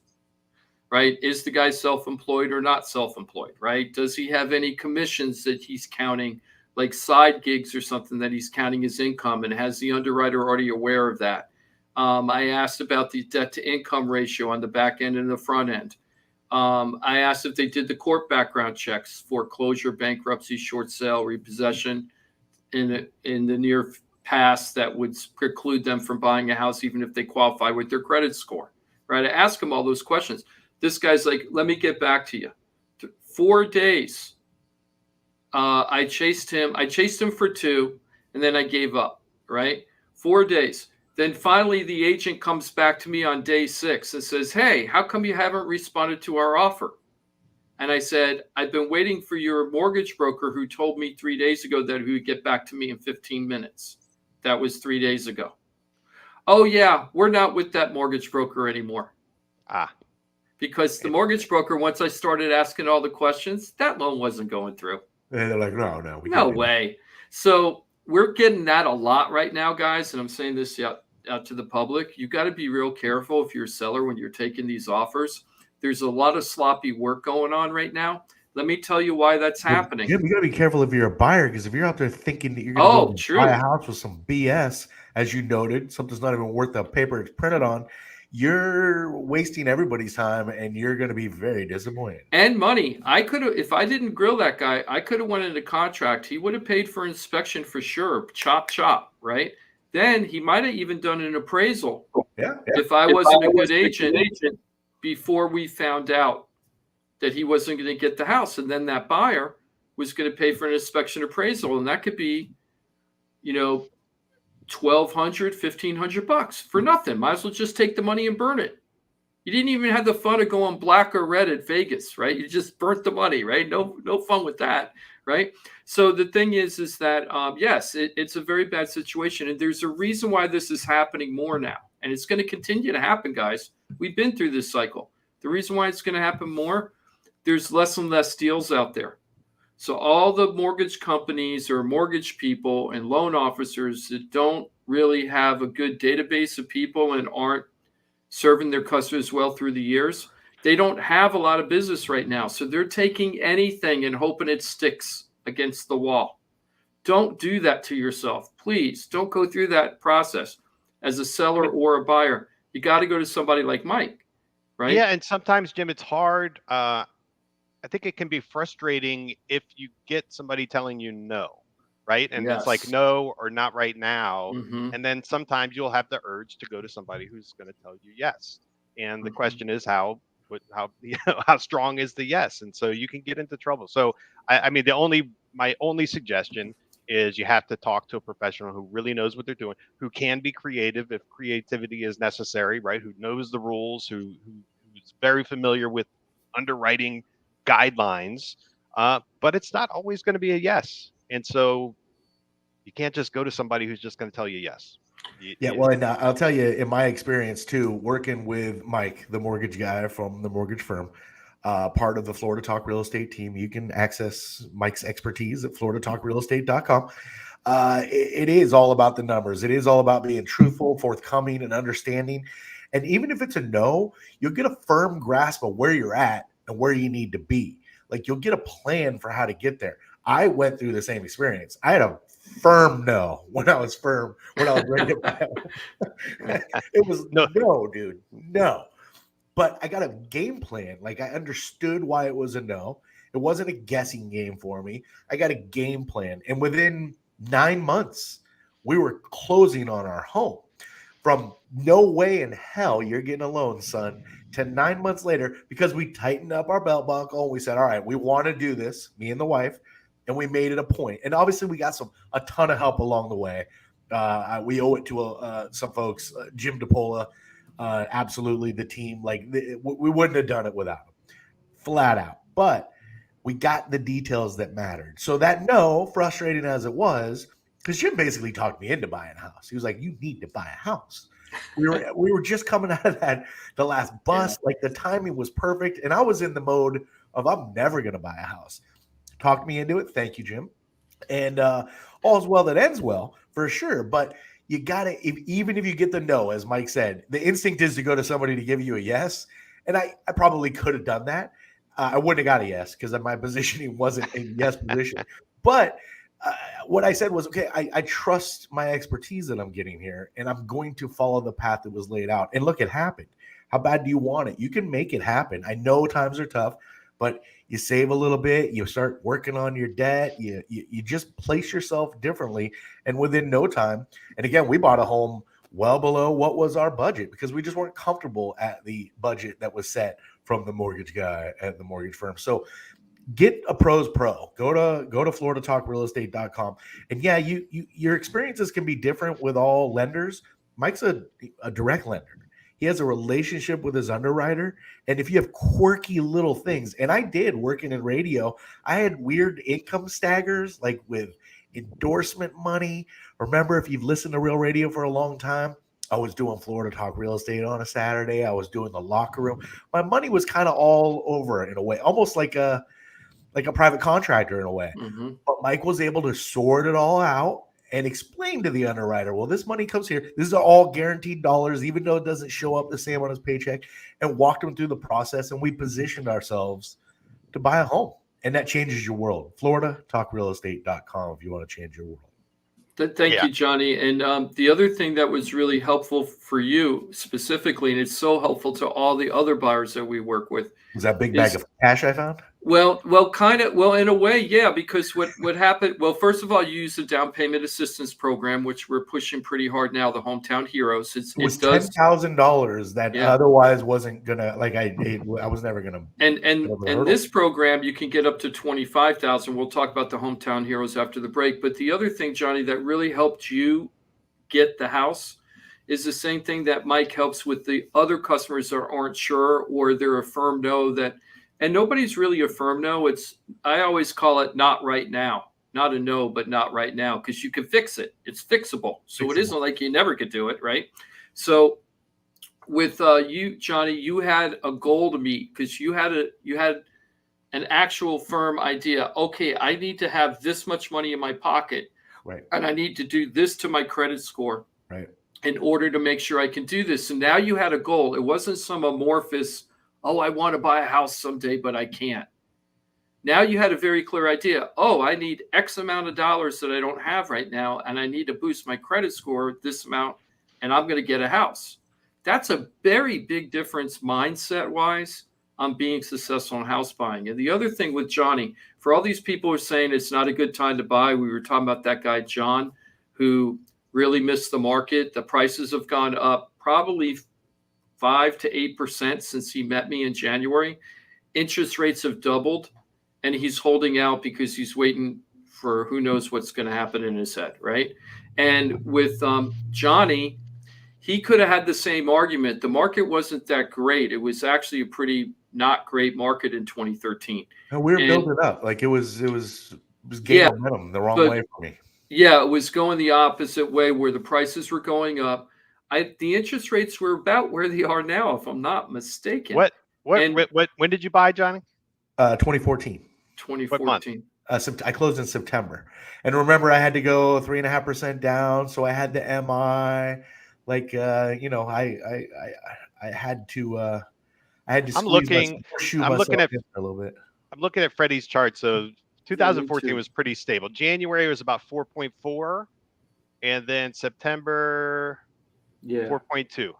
Yeah, right? So let's just say he was in 4.5 overall, right? Without the PMI and stuff, he was at 4.5. So he was in the fives with the PMI, right? Now, here's the thing, though, is Johnny's house valued over that 8 years has almost doubled, right? So that was that's a really big thing, is that the house value doubled. So when Johnny bought that house, he had to get money for down payment assistance, right? Because he didn't have enough cash. But now if Johnny were to sell his house today, based on the mortgage he has, he will walk away with a significant amount of money compared to what happened when he bought that house. Jim, I already refied with Mike. Took care of the we did a little cash out. I didn't strip all the equity out, but we did a little cash out to help with some irresponsibility that I settled back into. And then with the refi, we had to pay off the $10,000 down payment assistance. So, you know, we did, and I'm still sitting in a pretty sweet equity position. Yeah, you still have significant equity considering the amount of money you brought to the table to buy the house and the amount of money that you're walking away if you were to ever to sell the house, which you would get into your pocket. It's completely different situation. No doubt. Right? If you had that amount of money for the down payment when you were buying the house, what you would be walking away from on this house is if you had that money when you first went to buy your house, you would have felt like you were mega rich. Oh, yeah. Right? If you had the money, the equity. So this equity really makes a difference over time. So the thing is, if you're buying a house because you want to live into it and it's not an investment property or a second home that, you know, you could take or not take and don't have to have, but compared to the rent rates down here, buying is still way smarter. If you're not buying right now because you're waiting for the market to get better, you're taking a huge risk that your rent is going to get way worse. Jim, I've talked to 5 people that I can think of right now off the top of my head. We were talking about they're like, oh, you know, you work with Florida Talk Real Estate, blah, blah, blah. And I funnel them to you guys for sure. But I'm asking them, they're in 3-bedroom, similar homes, a little smaller, but they have a pool, 3-bedroom. And, I'm asking what they're paying a month for rent. And I choke because I know what my mortgage payment is and I know what they pay. And I'm like, whoo, you pay almost double. Yeah. Almost double versus my mortgage payment. That is sickening. And you have no control. It's all based on what the landlord does. By the way, there was, if the caller's still on the line, I want to take the caller, Jimmy. Is he still on the line? Yes, he is. Okay, great. Just hold on one second, though. There was an article on the Palm Beach Post today. I didn't get to talk about it on the front page where Lake Worth Beach right now is trying to decide if the rental situation in the city is in a crisis mode. And if it is, they're going to start doing some type of rent control or put the brakes on the landlords. I don't know what's going to happen there, but that was front page news today. I didn't get to read it, so you might want to read that if you're a renter. Let's go ahead and talk to Mike. Johnny? Yeah, let's do that. 877-927-6969. Toll free to join the program. Mike is patiently waiting with an insurance question. What's up, Mike? Welcome. You're on Florida Talk Real Estate. How are you this morning? How you guys doing? Good. Can you? Okay, so I have, if I may say, the insurance company name. Is that allowed? Sure. Why not? Just don't blaspheme them. I'm not going to speak bad or anything. I'm just got a really weird letter from them. Tower Hill Insurance. Okay. Oh, Tower Hill. Okay. Yep. Letter. Yeah. There's that they have used this risk solutions company, and I have an insurance score now that they say is not based on my credit report. And my insurance score is 674, and they can range from anywhere from 200 to 997. And they say what is primary factors affecting your insurance score are accounts that are reported delinquent status, including bad debt, number of accounts that have been established, which, okay, I got that one. Percentage of department store accounts reported in the last 24 months and open retail accounts, total of open accounts. Okay. Number one, I have exceptional, but according to my credit ratings, exceptional payment status. Yes, I have a lot of credit cards. I would say 2/3 of them are paid off, zero balance. And I buy things with Home Depot cards and use them because they give me we'll give you 20% off. I buy it, pay it off, like everybody else does. And then the other two cards that I have that have the most amount of money are 0% interest. So I'm not getting this at all. I requested my credit score from them, and that was 3 weeks ago, and I still haven't seen anything. And you cannot call this LexisNexis Risk Solution. All you get is recordings. Okay, so LexisNexis, I'm familiar with that, Mike. LexisNexis is a data collection group. It's used a lot by attorneys. Attorneys use LexisNexis all the time. They use it to study court cases and also personal information about people. We used to use it when I was part of the Tribune company when we did investigations as reporters, right? So that's what they're using. That's different than Experian and TransUnion and Equifax. That's a different way of looking at it. Mike, what were you going to say? Yeah, I was going to say, I was thinking LexisNexis when he mentioned some sort of insurance scoring model, right? So something the insurers are using to rate the risk, right? It's basically a risk assessment for them. My question to you, Mike, is: was there some implication? Are they saying, hey, your policy is non-renewing because of this, or your rates are increasing because of this, or were they just like letting you know? Oh no, they just raised me $1,000. Ah, okay. So, have you ever made a claim, Mike? No, never. This is exactly what Ross has been talking about. I've lived in this house for 30 years, and I've never made one insurance claim. I know it shouldn't matter, but I'm trying to figure out where they're dinging you. What's funny is that the implication is that because of your risk, we're raising your rate.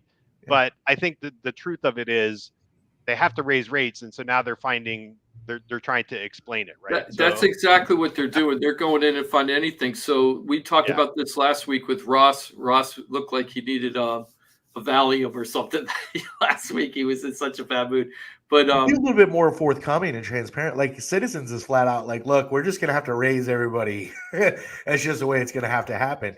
Like they're pretty transparent about it. And I understand there's policies being added by the thousands, like every freaking week, it seems. So, but the credit thing has been around for a long time. I learned on air that Ross said that your credit score affects how much you pay for insurance. And I was like, really? And he goes, yeah, think about it. He goes, if you're not a good credit risk, and even I'm not saying you're not, Mike, please. I'm not saying, I understand what you're saying. I understand where the problem, but Ross has talked about that credit risk is a factor in how much you're paying for your house insurance and other types of insurance. And people don't really understand that. They always think it's about the condition of the house, right? But it isn't. It's also that. Now, what I'd like to know from Ross is, do they use the Equifax, TransUnion? What's the other one, Mike? I'm sorry, I just said it. Equifax, TransUnion. Well, according to this, it says, please note that the insurance score listed above is not your credit score. Right. So what I think is they have their own algorithm. And I think Ross mentioned this to us before. They have their own private algorithms to determine what they think is risk, and they build that into the algorithm, and then they see how you're based on that, regardless of what the regular credit unions say, or credit reporting agencies say, which kind of. I will say this though, if they go back to like 2009, 2010, when I almost lost my house. Oh yeah, they definitely have a leg to stand on. But I mean, a regular credit score only goes back 7 years. Yeah, and I don't think that they're beholden to that with their algorithms. It's really all I can tell you is that all I can tell you is, if you want a quote from Ross Camara, and that's from Brightway Insurance, General Beach, we can get you quotes over there to see what they could do. They also, I know they deal with Tower Hill all the time, so they probably could give you better insight. His staff, Ross's staff, as to understanding that letter. So what all we need you to do, Mike, is if you could leave your information with Jimothy, okay, and before you hang up, and then I'll reach out to you on Monday. If you could leave your email, that would be really great, because what I'm going to do is I'm going to send you or Ross an email first thing Monday morning so that you guys can hook up with each other. You'll have his information, he'll have yours, okay? Excellent. Thank you so much.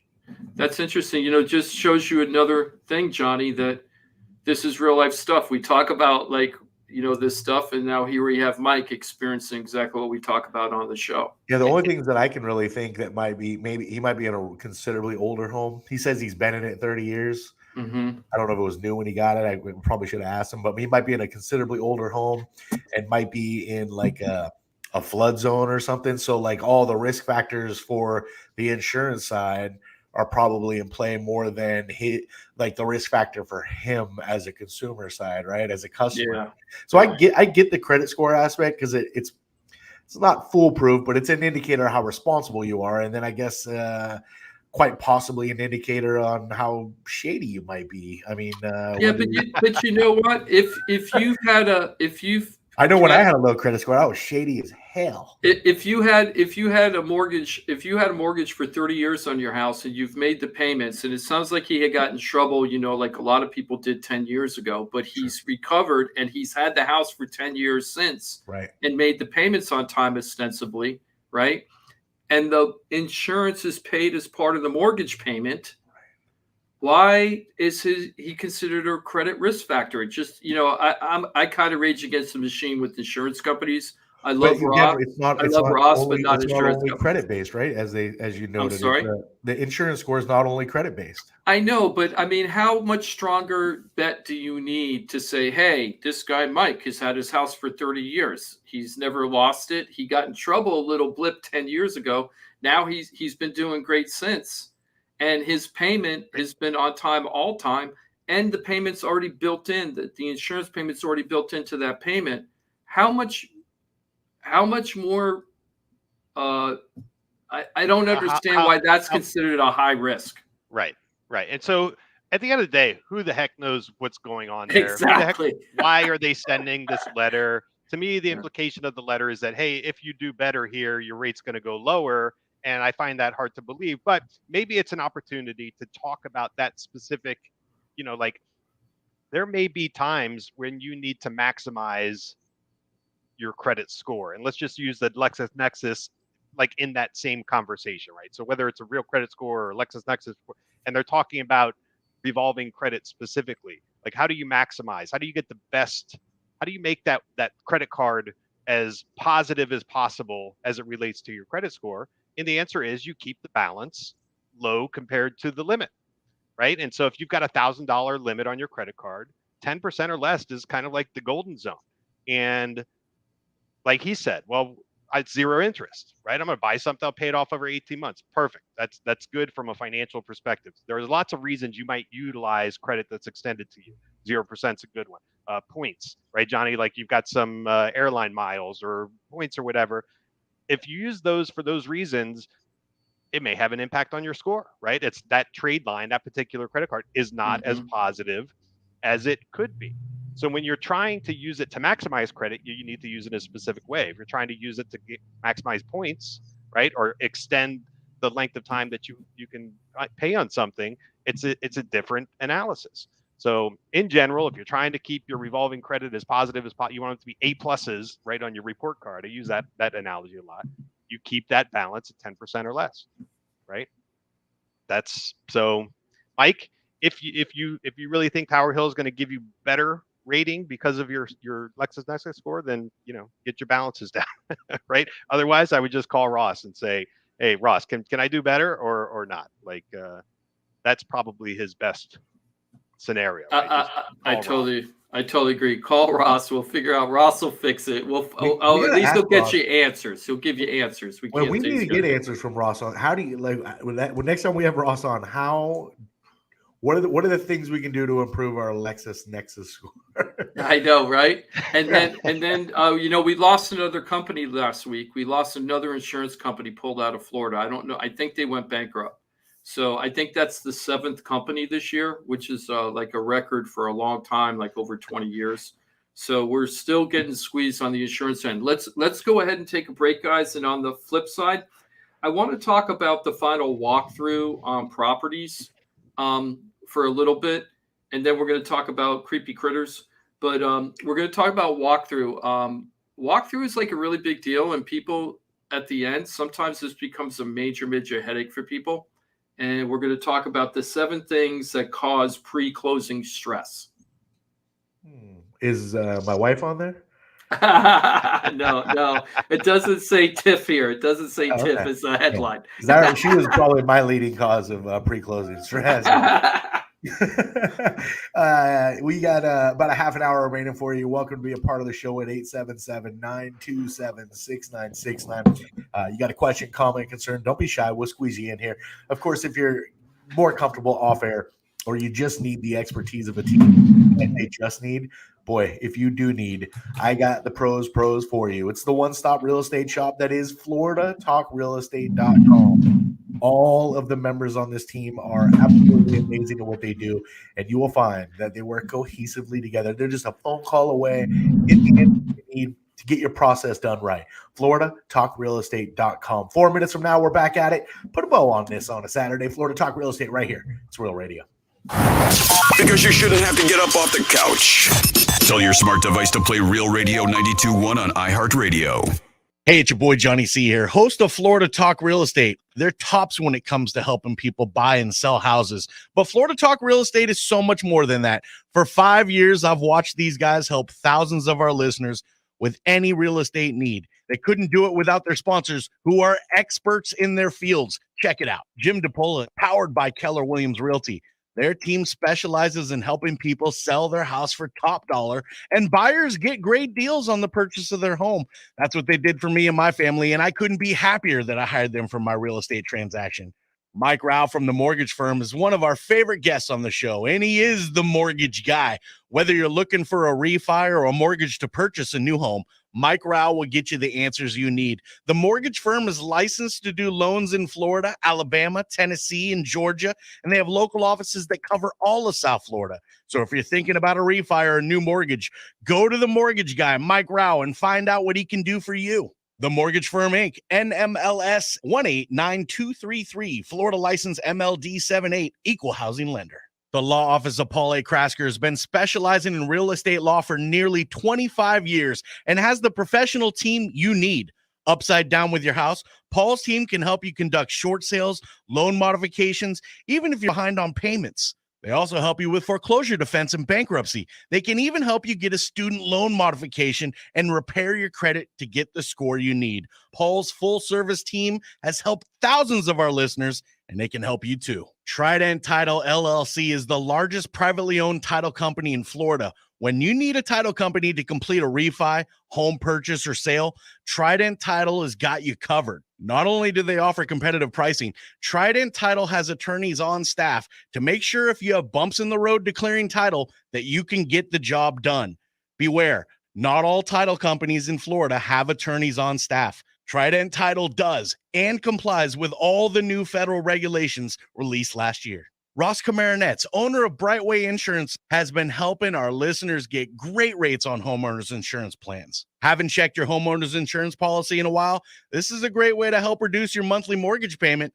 Ross can also help with renters and auto insurance. Ross is only a phone call away and can usually get the answers you need same day. Call Ross today at 561-425-6228 or drop by his office at 873 Donald Ross Road in Juno Beach. So now you know why I'm happy to be part of the Florida Talk Real Estate Show, the longest running real estate show in Florida. And all these sponsors are just a phone call or a click away. Just call 888-973-7828. That's 888-973-7828. Or go to floridatalkrealestate.com. That's floridatalkrealestate.com. And don't forget to use the most accurate search engine to find your new home or ask for a free home valuation because floridatalkrealestate.com has you covered. That's floridatalkrealestate.com. This is WCCR FM, West Palm Beach, Real Radio 92.1, powered by the law offices of Anajar and Levine Accident Attorneys. Been in an accident? Call 1-800-747-FREE. That's 1-800-747-3733.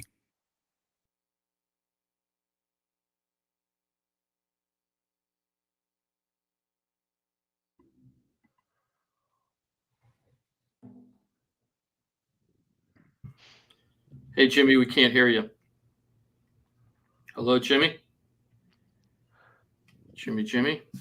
I think we're probably on, Johnny. We just I think we're on. I'm not sure if we're on or not. Well, we very well may be. Let's just pretend we're on, okay? We'll just pretend like we absolutely are. We got our Facebook and YouTube people. Good. Hopefully we are on the radio. I'm sure that we are. You got about 20 minutes remaining here on a Saturday. If you want to jump in, dial 877-927-6969. Always remember, Florida Talk Real Estate is at .com. You have access to the entire team. We call it your one-stop real estate shop for a reason. Man, you got pros right there at floridatalkrealestate.com. Johnny C, that's me. I'm not one of the pros. But Mike Rauch, the mortgage guy from the mortgage firm, he sure is. I wish I was professional as you, Johnny, on the air. Well, on the that air. is a low bar, my friend. You should be able to. You should be able to attain that pretty easily. I don't know. I've seen Jimmy D try to do it a time or two, and it's just not quite the same. No offense, Jimmy D. No offense. That's Jim DePola. That's the Jim DePola. What he does really well is run a top producing Keller Williams team. Keller Williams Innovations. You'll find the Florida Home Pros team. He does that really well. Bringing us in and out of breaks on the radio, probably not his strong points. That's what I'm here to do. Hey, Jimmy D. Hey, guys. I'm sorry. I was just reading some stuff.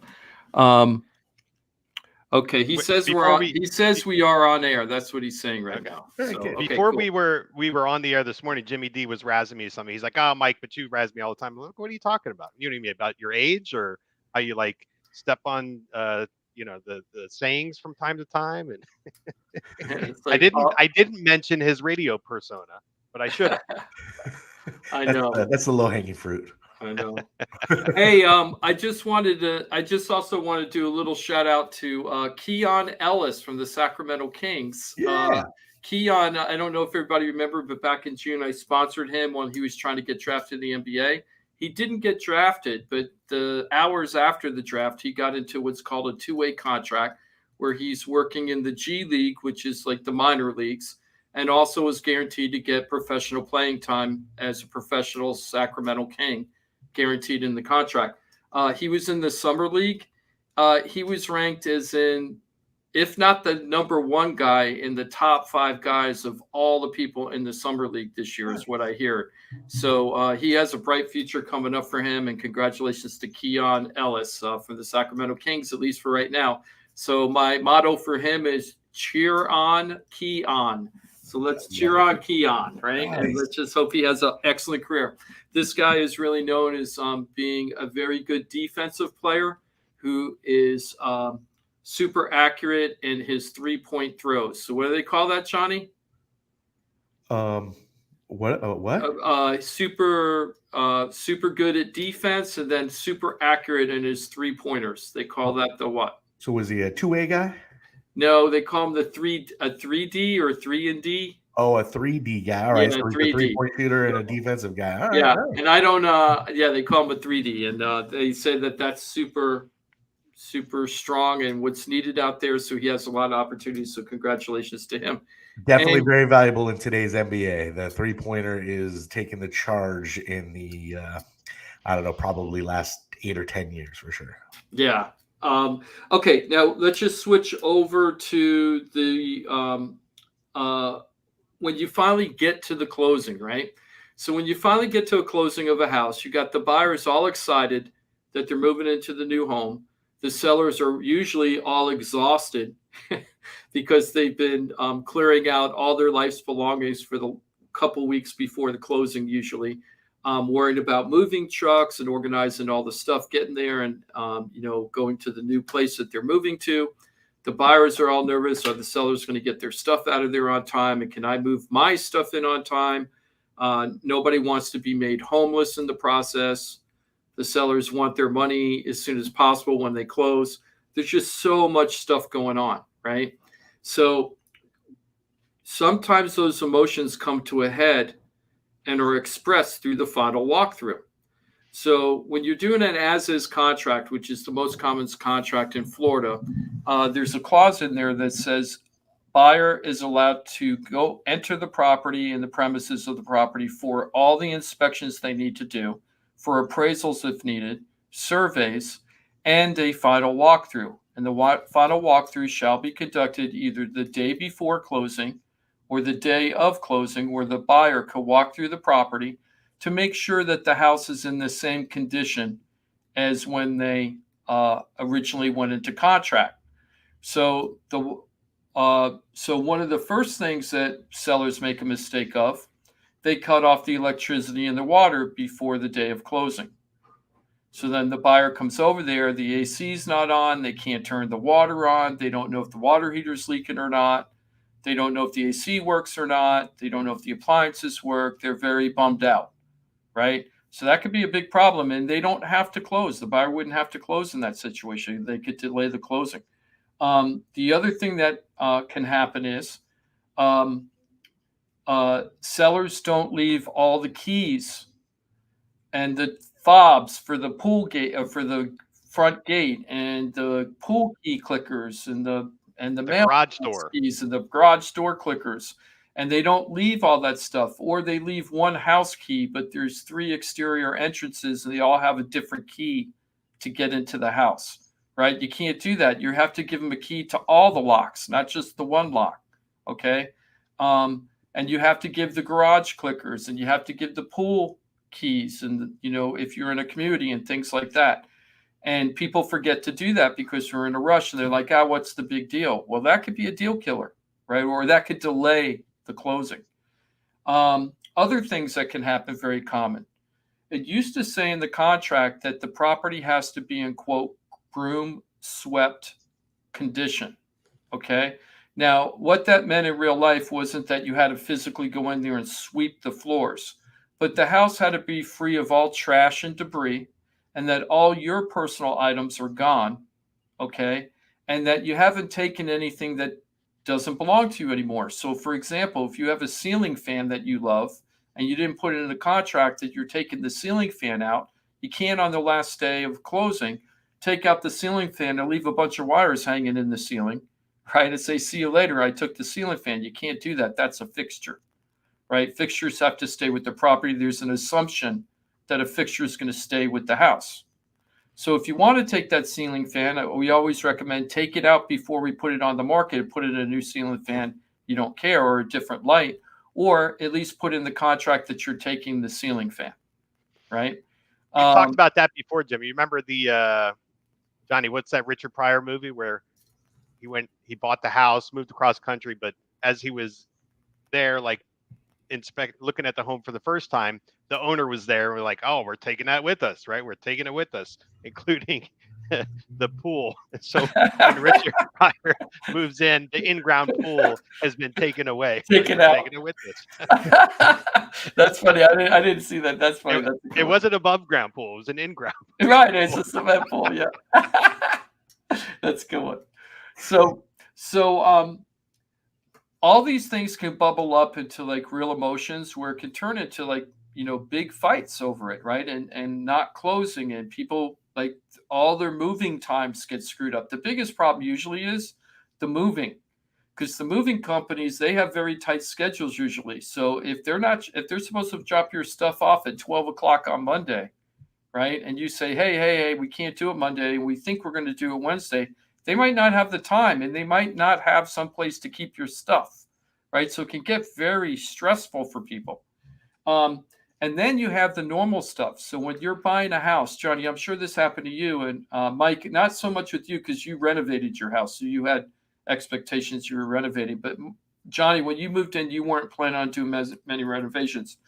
Well, your house was empty, so it was a little different. But a lot of times when you're selling a used home, okay, once everybody takes all the paintings off the walls and the furniture's moved and everything, the walls don't look so good anymore. Now, there's nothing wrong, like the seller didn't do anything wrong with that. But when the buyer comes in, if they're not planning on painting, you always should plan on painting buyers, no matter how good the condition is. Plan on painting, okay? If you don't have to paint, it's a bonus. But a lot of buyers, when they come in for the final walkthrough and they see the walls are stained, it's discolored or faded, they're like, wow, and that's just a thing. Holes in the wall. Some of the biggest problems we have is when people are taking out the TVs that are built into the walls now. Whether you leave the brackets for the walls or not, for the TV or not. Do you leave it with the house? Do you take it with the TV that you're taking with you? Because when you do take the brackets with you, a lot of times there's a lot of damage to the wall.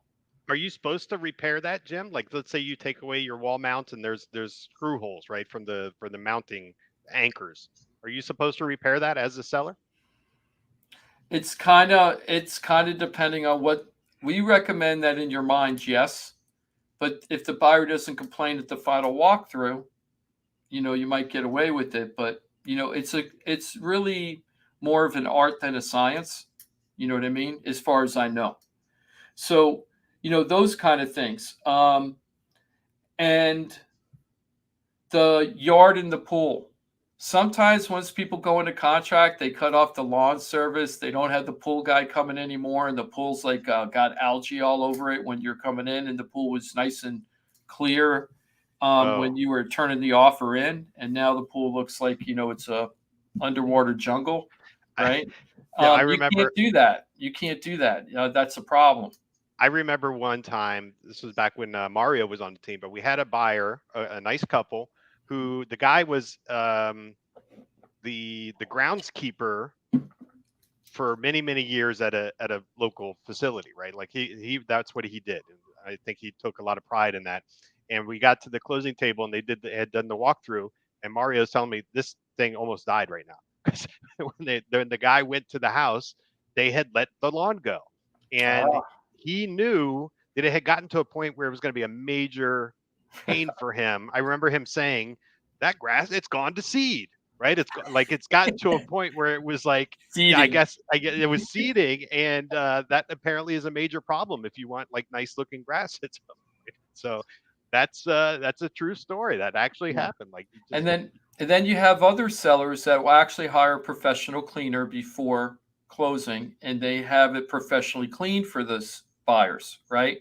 You don't have to do that. It's certainly a nice gesture to offer to do that and to actually do it. Yeah, and I really feel like that's just a great way karmically to end the transaction and begin the new chapter of everybody's life, is that kind of attitude.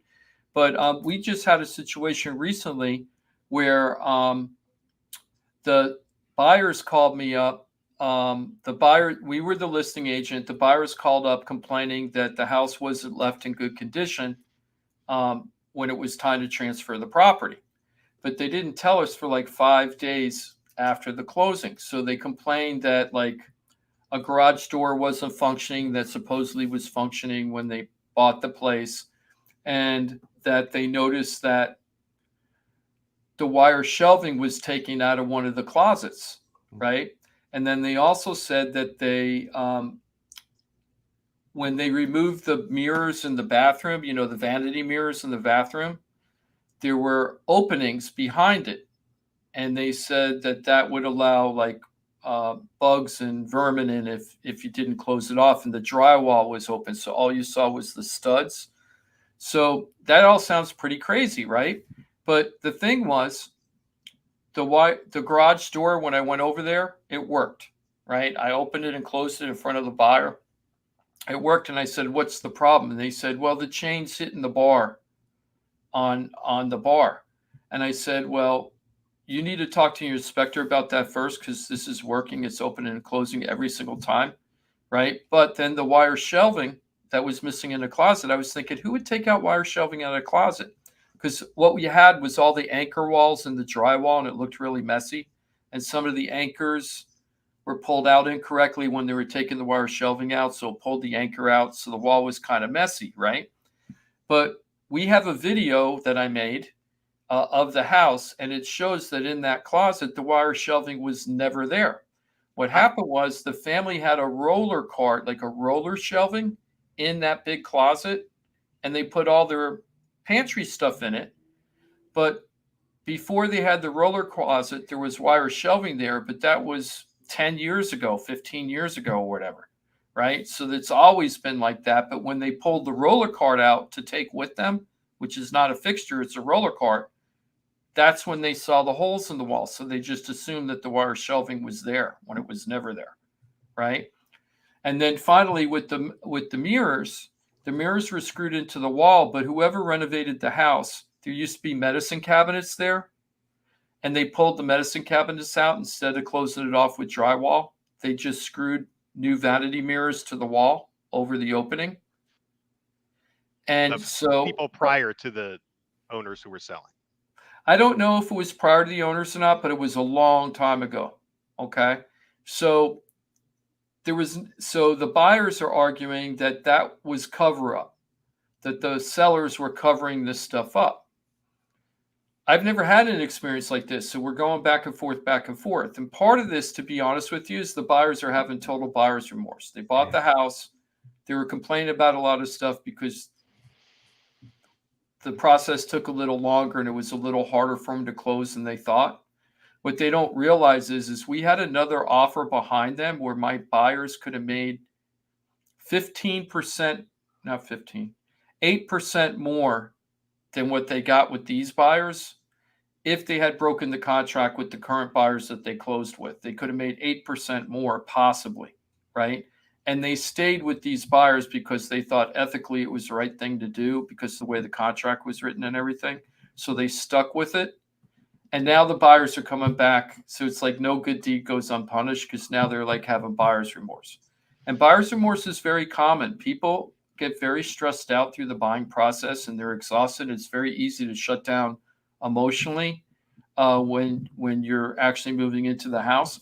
So making sure that your house is on point as a seller for the final closing, that final detail is so important. Don't neglect that fact. Okay, don't neglect it, because it can come back to bite you in the butt. All right. You know, FloridaTalkRealEstate.com, y'all. Remember, if you are looking to buy a home, sell a home, maybe you're in a refi position, you're dealing with property insurance, this team is pros. We can do so much for you, and you can get all of the pros. It's the one-stop real estate shop for a reason. FloridaTalkRealEstate.com. That's FloridaTalkRealEstate.com. I thought of Mike when I read this article, guys. For do-it-yourself jobs sellers should stop doing right now. Don't, if you're doing this as do-it-yourself, just stop it. hire a professional, and your life will be much better. Okay? Yeah, that's for your everyday sellers. I'm not those. Let's see. So I'm going to curious. tell you, he's going to get touchy about this. So I'm going to like it. Okay, so number one, Mike rebuilds transmissions. I know, right? Right. I figure it out. Yeah, but it won't go in reverse when he's done. It goes in reverse. That truck's still going strong. Can you believe I still say that? Okay, so number one is electrical work, right? Leave it to the pros. Right? Leave it to the pros, right? One of the biggest problems you have during inspections is the electrical stuff, right? So you don't pay for the electrician when you're doing it, and then when you go to sell the house, you're going to pay the electrician to do it again, right? You're going to pay him anyway, most of the time, because usually they don't use junction boxes in the attics properly, and things that are going to screw up the insurance or screw up the lending. No GFIs in the bathrooms and the kitchen. I think probably the most common is you have your outlets that are wired kind of reversed, so they're the load side and the line side are reversed, which isn't really a big problem, but it'll come up on your inspection. Double tapping your electrical panel. That's so common. Don't do that. Number two, what do you think the next thing would be? Plumbing. Yeah, plumbing. Exactly, Mike. So, the plumbing now, the biggest problem that you have is if you don't do it right, what they're saying here, over long term, you could have severe mold problems and things like that from leaks you don't know about, or hairline leaks, or it's not running right and things like that. The biggest things I see with plumbing most of the time is that when people replace the P-trap underneath the sinks, right, or the J-trap or the P-trap, depending on, they don't use the right kind of pipes for it. A lot of them use the bendy pipes. There's like these bendable PVC pipes that you can expand and move around. You can't use that for a drain pipe. That doesn't meet code.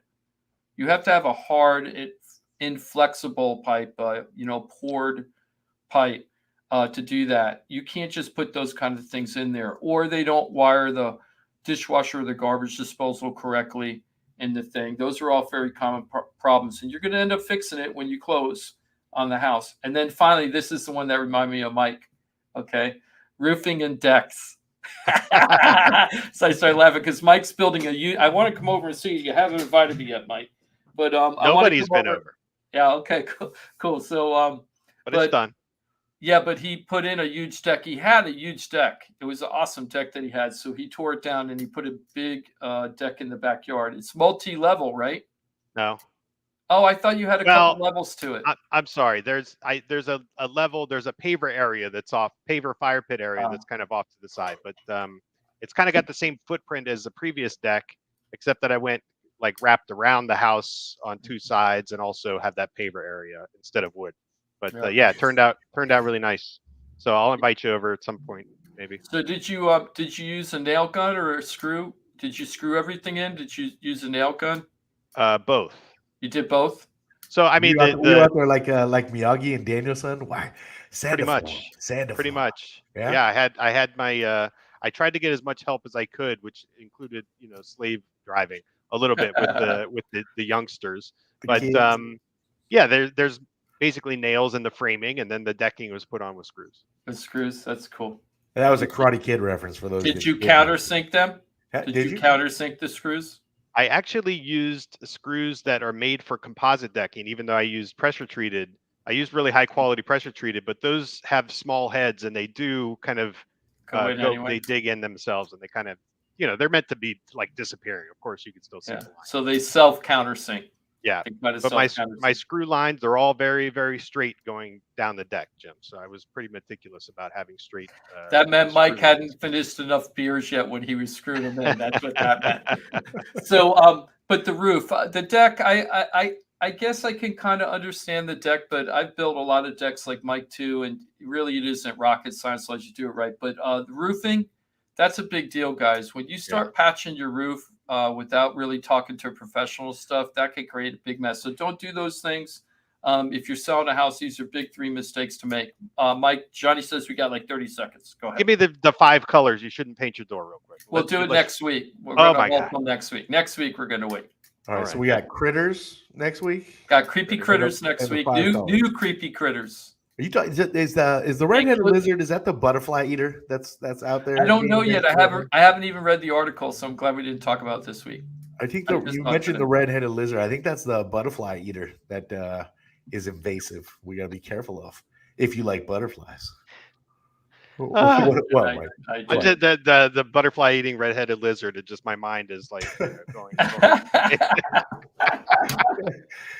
Totally understand. We have officially run out of our allotted time on a Saturday. It is great that you join us every Saturday. Thank you for making us a part of your Saturday mornings all these years now. We'll be back at it next Saturday, 2 hours of infotainment. We stream live on Facebook, YouTube. Remember that YouTube page loaded with tons of informational videos, really valuable informational videos, including some of the walkthroughs for the homes, the previews. Check it out, Florida Talk Real Estate, Facebook and on YouTube there. And remember, that's a .com, your one-stop real estate shop. Access to the entire team, FloridaTalkRealEstate.com. Mike Rauch, enjoy the deck. Have a great weekend. Thank you. You too. Always nice to see you. Jimmy D, Jim DePola, I hope you have a great weekend as well. Thank you, Johnny. You too. And please enjoy Mike's deck whenever you get invited. Jimothy is in the studio. That means he's going to be raring to go with Greek and Joe. The locker room is next. We'll be back next Saturday, 2 hours of infotainment, 9 to 11 every Saturday. Florida Talk Real Estate right here on Real Radio. I can see